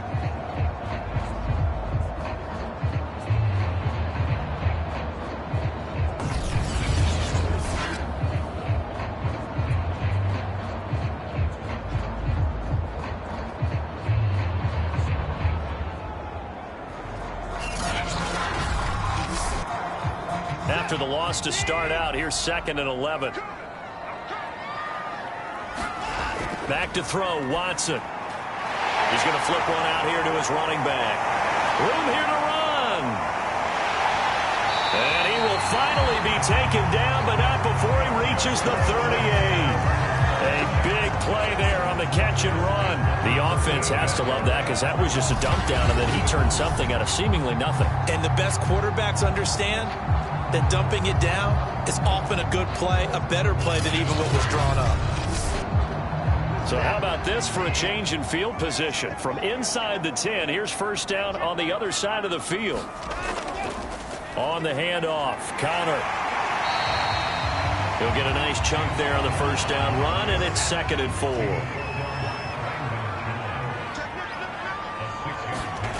Here's Watson. Man open, that's complete to Dalton Schultz. And taking it to the 15-yard line before he's brought down. And a nice milestone reached on that last throw is here late in the season. He goes over 4,000 yards passing. And he's really thrown the ball well all season long. Had some big games along the way. He's inspired his receiving corps to go out and make plays for him in each and every ball game. This offense finding its legs now. Here's another 1st and 10. From the red zone now, Watson. Cooks on the quick slant. And the Texans are going to have a 1st and goal coming up as the tackle made at the 3-yard line. Boy, how about the speed with which this offense can get down the field? It's taking them no time at all to get down here. And now they're set up for the 1st and goal.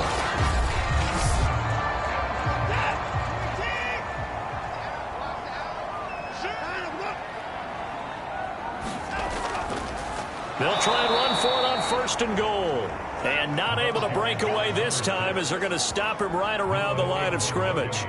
It's a loss of a yard there, and now second down. I have a feeling they'll stay committed to running the football, especially on the early downs. They just haven't had a whole lot of success just yet.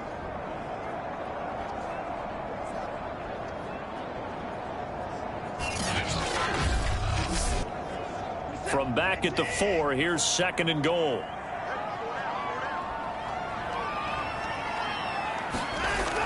Connor. And he'll be stopped about a yard shy of the goal line after a pickup of about 3. They've been denied touchdowns in the red zone twice already. Here comes third and goal. Out of the gun, Watson. To the end zone, but it's incomplete. And now following the incomplete pass, we'll get a timeout here for an injured player. We'll check on his status when we get back.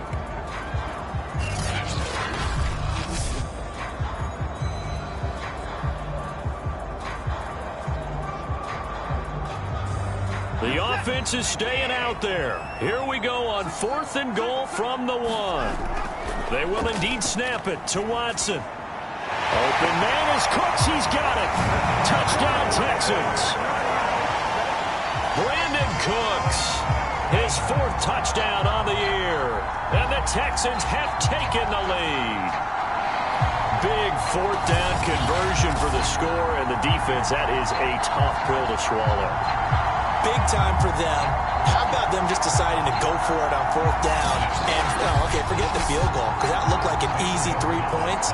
Yeah, you might have had a defensive breakdown in there, but they pressed the issue and found a way to get it into the end zone. Give them big credit for that. Gonzalez good on the extra point, and the lead is now 10-7.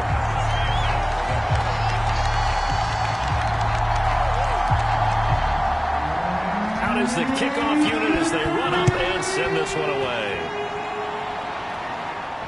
Taken at the goal line.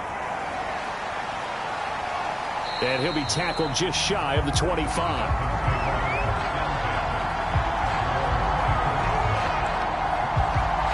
And out come the Dolphins now.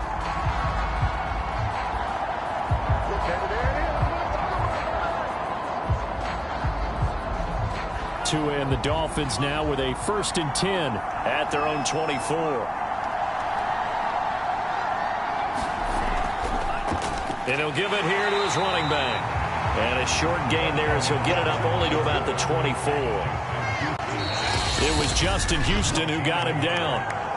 2 minutes remaining in the first half. 10-7 our score. A reminder, once we hit halftime, as we do all season, we'll send it down to Jonathan Coachman in Orlando. He'll have all the stats and scores from games in progress around the NFL. The best multitasker in the business, the coach. They'll get to the line here, but remember, it's also 3rd down. This ball is caught by Shaheen. And they're going to have this across midfield and inside the 45. Off of play action, Tagovailoa. Trying to lay one up deep. And this one is incomplete. Here's 2nd and 10. Tua setting up shop to throw again. He finds his man, complete. It's Ferguson.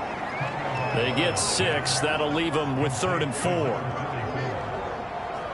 That's a staple of this offense. Drag route to the tight end. Yeah, he's unable to use his size to break off much more yardage after the catch, but still an effective gain nonetheless. And the Texans have an extra defender in the secondary now on 3rd down. Now the Dolphins going to burn the first of their timeouts as they'll stop it with a tick under a minute to go before half.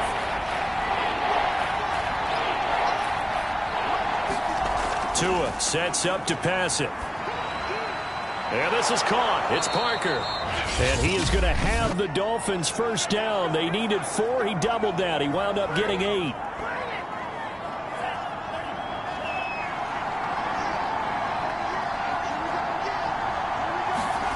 Tua going to throw.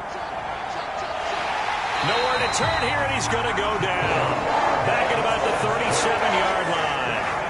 It'll be a loss of 7 on the sack, and it brings up 2nd. He was still looking through his progressions and going through his receiver options, and while he was doing that, the defense got to him quickly in the pocket. And it was a great example of zone coverage, well executed, well coordinated.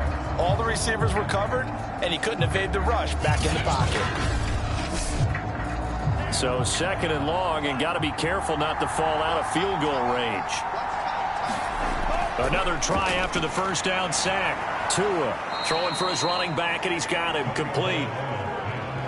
A long way to go here on 3rd down for the 8th play of the drive. Now he'll dump it underneath to his running back, complete. And they'll burn the timeout with 5 seconds left. A chance to try to add 3 points before heading to the locker room.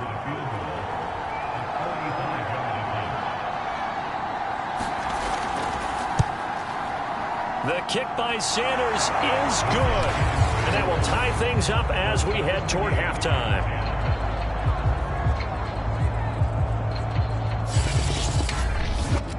So a big play before the end of the half to get him into this spot, and they cash in with 3. How about the 1-2 to the solar plexus on that one? The big play, the field goal, not much time left on the clock. That's the way to go into the half.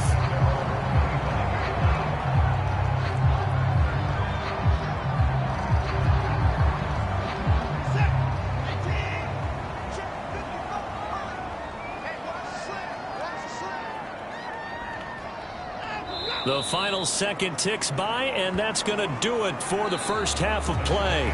So we've come upon halftime here in Week 17. As we'll get you over to Orlando, where standing by is Jonathan Coachman. He has our EA Sports Halftime Report. Okay, Brandon, thanks very much. Welcome in, everyone, to our EA Sports Halftime Report. Let's get you caught up on what's going on around the NFL.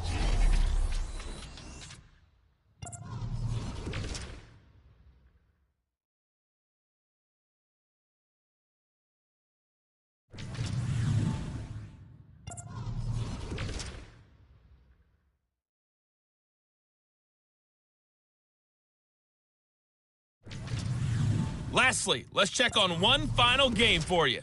And you can see they are scoreless as they play the second quarter.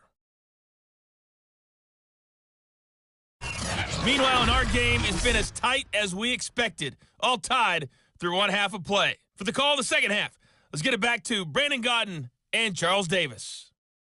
Okay, Coach, adjustments likely going to play a big role in this third quarter in what's been a tight contest so far. The final 2 quarters of the NFL regular season are upon us as the second half of Week 17 is underway. And no fireworks to start the half. This will be a touchback. Out comes the Dolphins now. They'll go on offense first here in this third quarter.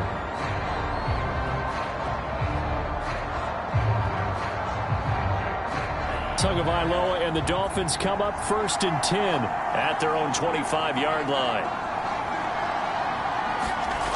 They'll try and start this drive in the air. That throw complete to his tight end Long. He's going to be dropped following a pickup of 7 past the 30 to the 32. They'll operate from the 32-yard line here, 2nd and 3. Now a play fake. Here's Tagovailoa. Looking left side, and he's got a man. That's Ferguson. And he'll take this to the other side of midfield before going out of bounds. But normally you see 3 tight ends in a formation, you have to think to yourself, this has got to be a run. And I know as a safety, when I saw that, I took an extra step or 2 towards the line of scrimmage. Instead, they threw the ball, and he found one of those tight ends for a very nice pickup. So a 1st and 10 now in Houston territory at the 48-yard line. Looking to pass. Tua. He's got Long, his tight end complete. That catch good for only a couple. Well, they were unable to make anything really big out of that, but it's not a bad idea to find your tight end and give him an easy completion and keep moving things forward. Almost as bread and butter as a good running back dive play. To throw again on 2nd down. Tua finding his safety valve here. That's complete. Just a gain of a couple there. And that's going to lead to a third down. That might feel like a little bit of a lost opportunity there for the offense because the defense brought pressure that time. And sometimes against that, you can get out to your running back, and it can turn into a big gain downfield. What a nice job they did getting to him quickly and holding him to a short gain. To a hit, and the ball is out.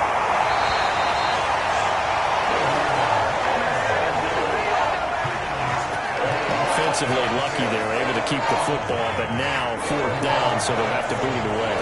I do think, though, they're going to look at this as a positive. One, they recovered the fumble, so they retained possession. But two, being able to punt it changes field position for them. Imagine if that turnover takes place there. Now your defense has to go onto the field and try and hold. Instead, they get a little breathing room. Here's J.K. Scott now as he'll punt it away for the second time. And he'll get credit for putting him inside the 20 as the fair catch is made right at about the 19-yard line. 37 yards on the punt with no return. And the Texans will take over with a 1st and 10. Here's the Texans offense now, readying for their first possession of the second half. Watson will bring up the Texans here, 1st and 10 at their own 19-yard line. He'll start the drive with a give to Connor. And he is going to be stopped cold behind the line of scrimmage. Officially, it's a 1-yard loss. That's going to bring up 2nd and 11. Well, we saw a lot of negative plays that resulted in plenty of lost yardage in the first half, and that trend is continuing here.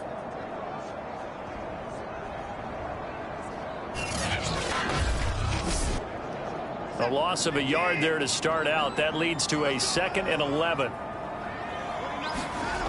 Watson now to throw. And that almost their first INT of the ball game. Had his sights on it, but he couldn't seal the deal. Now it's Watson. And that's going to wind up incomplete. Nearly their first pick of the game, but it does bring up 4th down.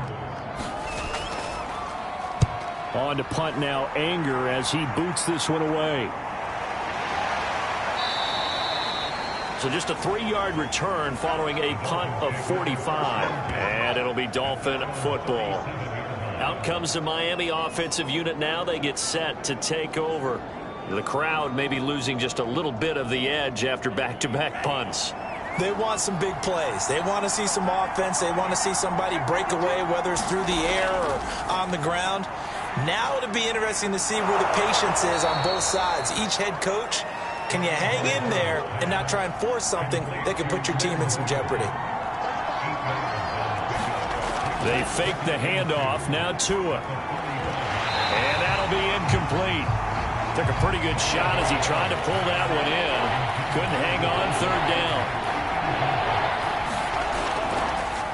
And to give this time to the tailback. And he will have the first down as he's brought down up near midfield. Well, they're hoping that the second half is better for him than the first half. They've got to find a way to get him going. He's a big part of their offense.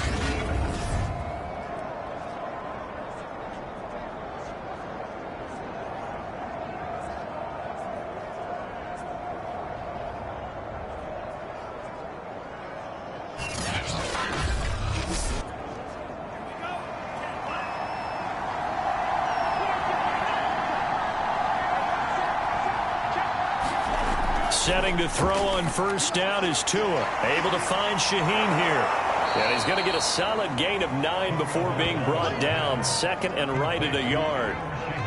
When you execute a drag or a crossing route really well and give them a chance to let it develop a little bit, you can gain some significant yardage hitting your tight end on that one.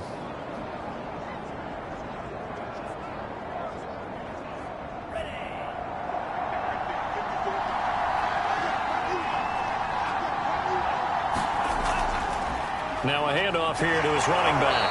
And he'll be brought down, it looks like right at the 40.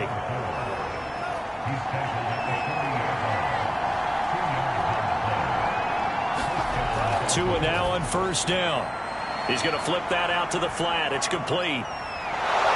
And they'll wind up getting this one all the way down inside the 20. Well, they showed a 5-receiver set, had the backfield empty, and lined the running back out to the left. Plenty for the quarterback to process both pre and post snap, but he was able to find his man, and it turns into a big play. So here's a 1st and 10 now, down inside the 20.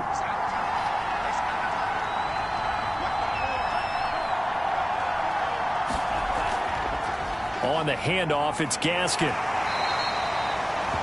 Just a yard on the pickup there, and it'll bring up a 2nd and 9. When we talk about defenders, specifically linebackers, keeping their eyes in the right spot. He had that eye down the entire time. And you know that's not easily done because they throw a lot of misdirection at you. They try and fool you and get your eyes in the wrong place. But you're right about that one. He correctly figured that one out and made a really nice play. And the Dolphins are going to be set up with a 1st and goal coming up as they get him down at the 6-yard line. It's taken a while for this offense to get going. A little creaky at the start, but they're oiled up now. A nice throw there, and they're really putting together a good drive.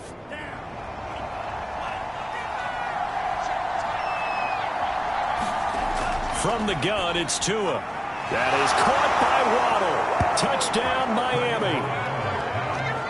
Jalen Waddle, his 4th touchdown on the year. And the Dolphins have broken our tie as they take the lead. On those slants, everything happens so quickly. What makes it work? The timing between the passer and the receiver. In this case, a slant route ordinarily is probably about 3 steps before you go on the slant.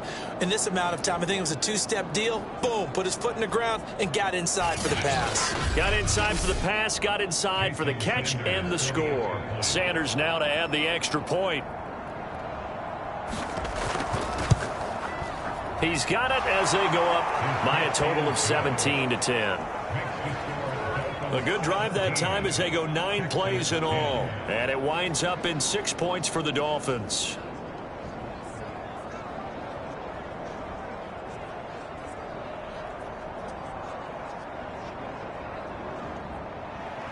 Now after the touchdown, ready to kick it away is Sanders. Here comes Philip Dorsett now to return it. And the tackle going to be made right there at the 25-yard line. The Texans back out there and ready to go. And a tight game after punting last time. See if they can get something going on this drive. As they head to the field now, with the game this close, you've got to feel there's a sense of urgency for them going on offense right now. But they have to do it without letting panic creep in and affect their play. And this will be a gain of 5 as he gets it to the 30. Working with 2nd and 5 now.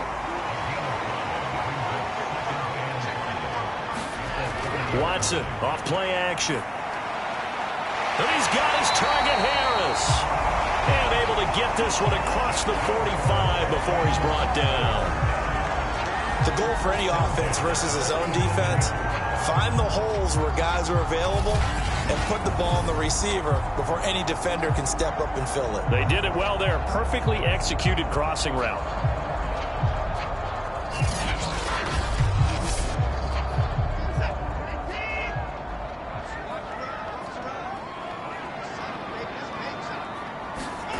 On 1st down, Watson. And that's complete to Cooks. And he'll take this from 147-yard line to the other. A gain of 6. Looking to throw again on 2nd down. Watson. And he finds his target. It's Schultz. And he's got this down to the 35. Ball up to the 35 now as they come up on 1st and 10. I like how they work the tight end on a nice little under route there. And if you're going to give him that much space, he's not going to catch the football. He's going to run away from you a little bit, and that's exactly what he just did there, picking up extra yardage. Yeah, this will leave him a yard short. Nice pickup of 9 yards on 1st down. 3 quarters have come and gone. You're watching the NFL on EA Sports.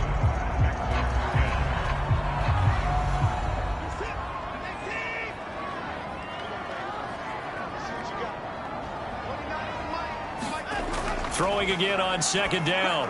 Watson, he finds his man, complete. It's Schultz. The drive continues as they search for a tying touchdown. Here's 1st and 10. Many different ways to create space, but on that play, he did it with that big, wide body of his. Didn't get a whole lot of yardage on the play, but it did what it was supposed to. Pick up a 1st down. No gain there as he kept it himself at 2nd down.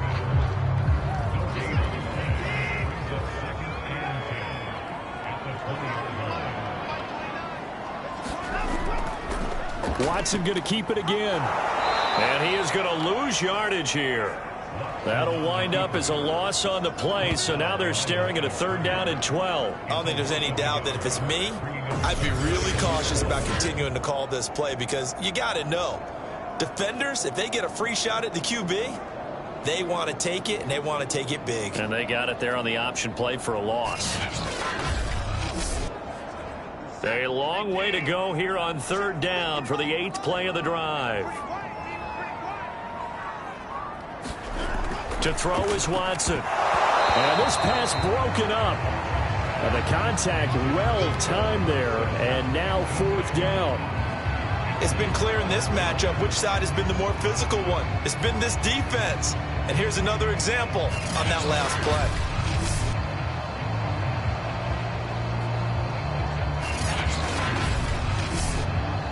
So on 4th down, out trots the kicker in a big spot here. On the left hash mark, this a 38-yard attempt. Gonzalez's kick is good. And that will cut this lead back down to 4 now. It's 17-13.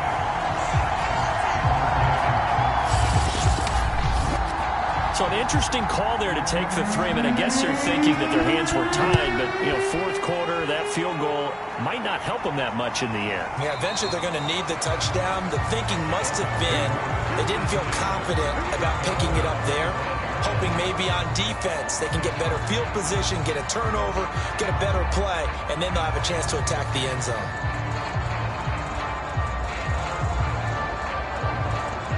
The Dolphins at the line ready for their next drive.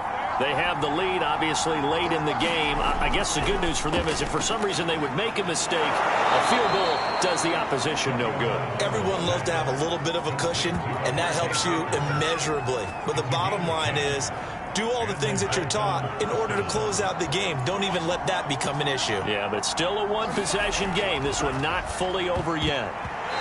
And nowhere to fit that football in. It's knocked away and incomplete.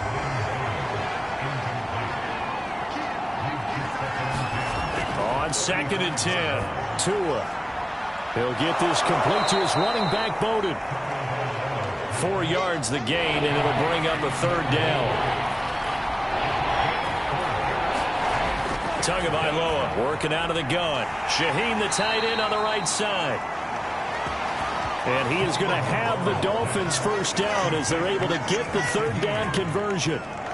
Couldn't just sit on it here, could they? Had to throw the ball on 3rd down. Got the big completion in the pickup. Fresh set of downs now. They've got to feel great. And defensively a backbreaker.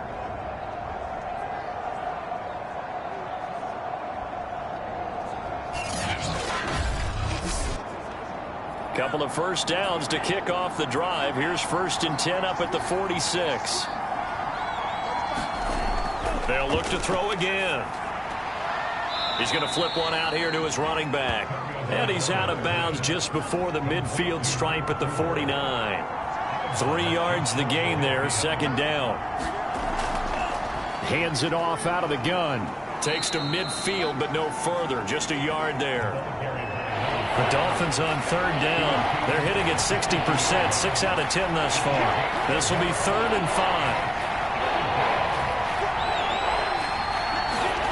From midfield, here's Tua. Yeah, this pass broken up. Excellent coverage there on 3rd down, as that was not an easy one to hold on to. So they're forced to punt on 4th as this one's away. And this will carry out of bounds. Where are they going to spot it now? At about the 18-yard line, it looks like. Houston's offense taking over again. Their defense accomplished step 1 of the mission. They forced the punt. Now they'll look to erase that deficit and take a 4th quarter lead.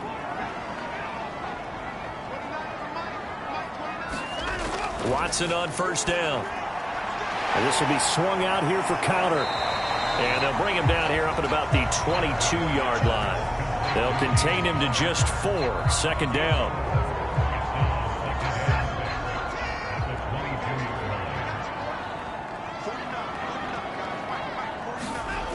From the gun, here's Watson. He finds his man, complete. It's Schultz. And he'll be pulled down, and now a late flag will come with it. And that's in the area of a face mask, I think. Well, when you're leading in the fourth quarter, that's not the penalty you want.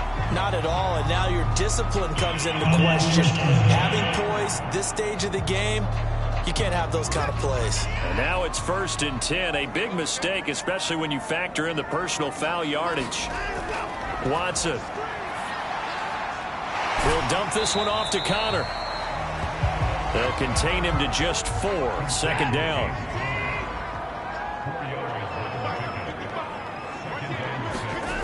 Now Watson. Throwing the out route incomplete. That's Schultz. And past the 35, he'll be dropped a yard or 2 shy of the 30. And here we are in the fourth quarter, partner, and watch them drive for what would be a go-ahead touchdown. And you and I both know this is where you need a quarterback who can keep his cool back there. Not just for himself, but to keep the rest of the team relaxed too.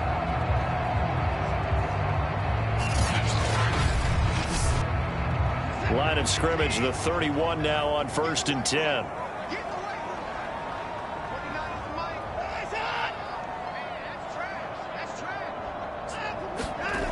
They'll stick with the passing game as he looks to throw.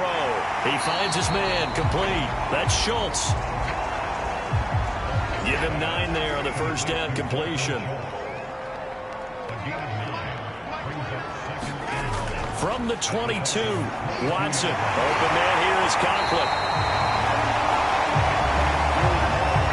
From the 13 now, they work on 1st and 10. And the tight end is certainly a position built to move the chains because they can control space underneath. If they've got good hands, then, of course, they're a dynamic target. But one other thing is they're right in the sight lines of a quarterback on just about every play. And that makes it easier for the quarterback to pick him out and deliver.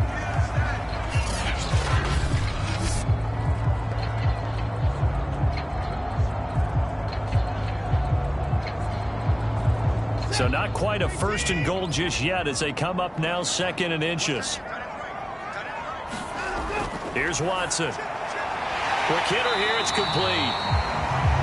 And he'll get nothing out of that one.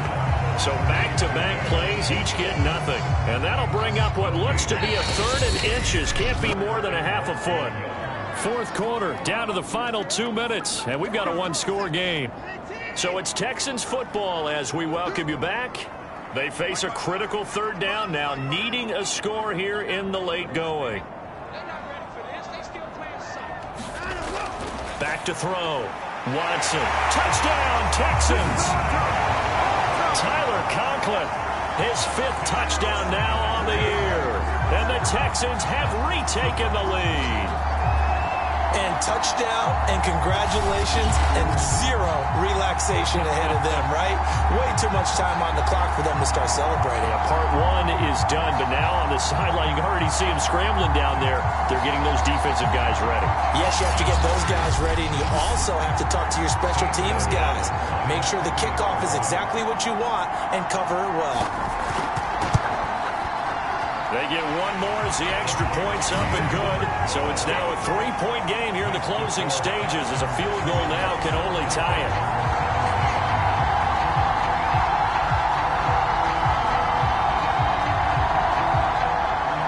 The kickoff unit is out on the field and they will send this one away. This will be fielded inside the 5. And he'll be stopped up at the 25.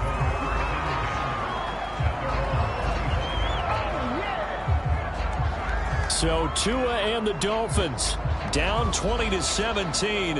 A minute 53 remaining. How will this thing pan out? We'll watch as they come up on 1st down.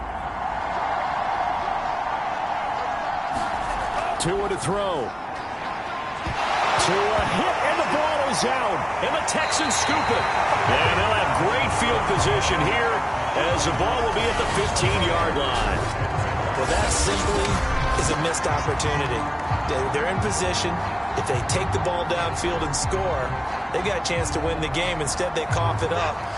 I don't think next week at practice is going to be a whole lot of fun for him. On the other side, no bigger time to force a turnover when you've got that small lead. Yeah, and when you look at it from the offense's perspective, taking care of the ball, so important. I know they're going to have all kind of ball security drills in practice all next week. The last run got a couple. Here's 2nd and 8.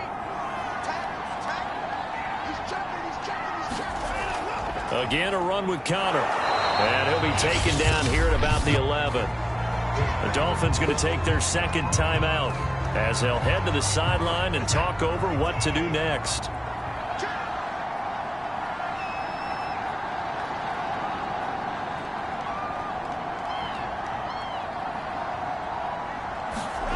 Now Watson. And that nearly the pick that they needed. He couldn't pull it in, though, and it's 4th down. Gonzalez's kick is good. And that will add 3 more to their lead. It pushes it up to 6.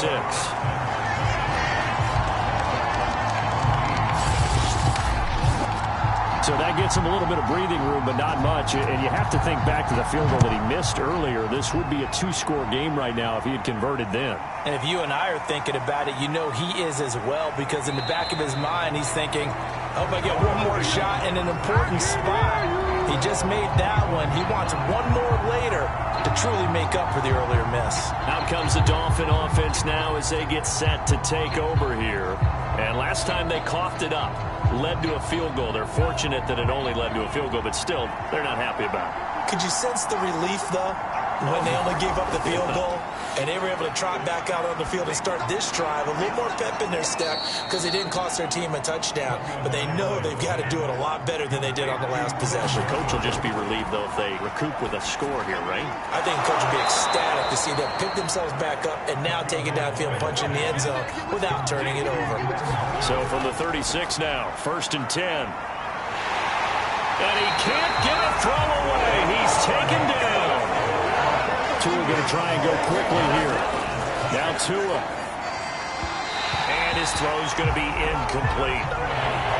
An incomplete pass on that last play, and that means they'll need to come up with something here on 3rd down. Here's Tua. Oh, that's into double coverage and intercepted. Picked off by Jimmy Moreland.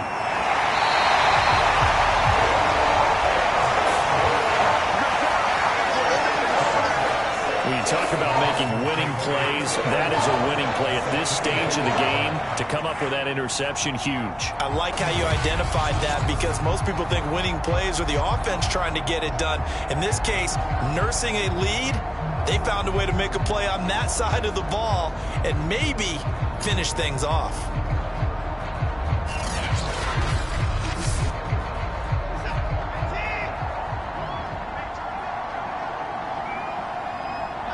Down to a knee here as the Texans look to let the clock roll.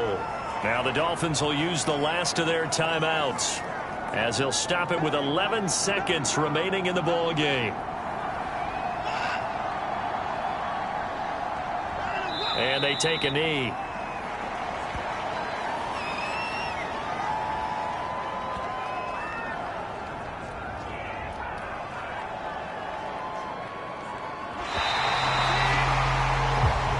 So Houston going to come away here with the victory.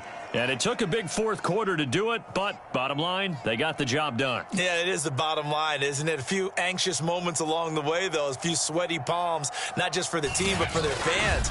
As you mentioned, down going into the 4th quarter. How about the rally? How about the comeback? Getting it done on both sides of the ball, holding them when they needed to, and finding ways to get points when they had the football. So for Houston, the victory gets them back to 500, 8-8 on the year.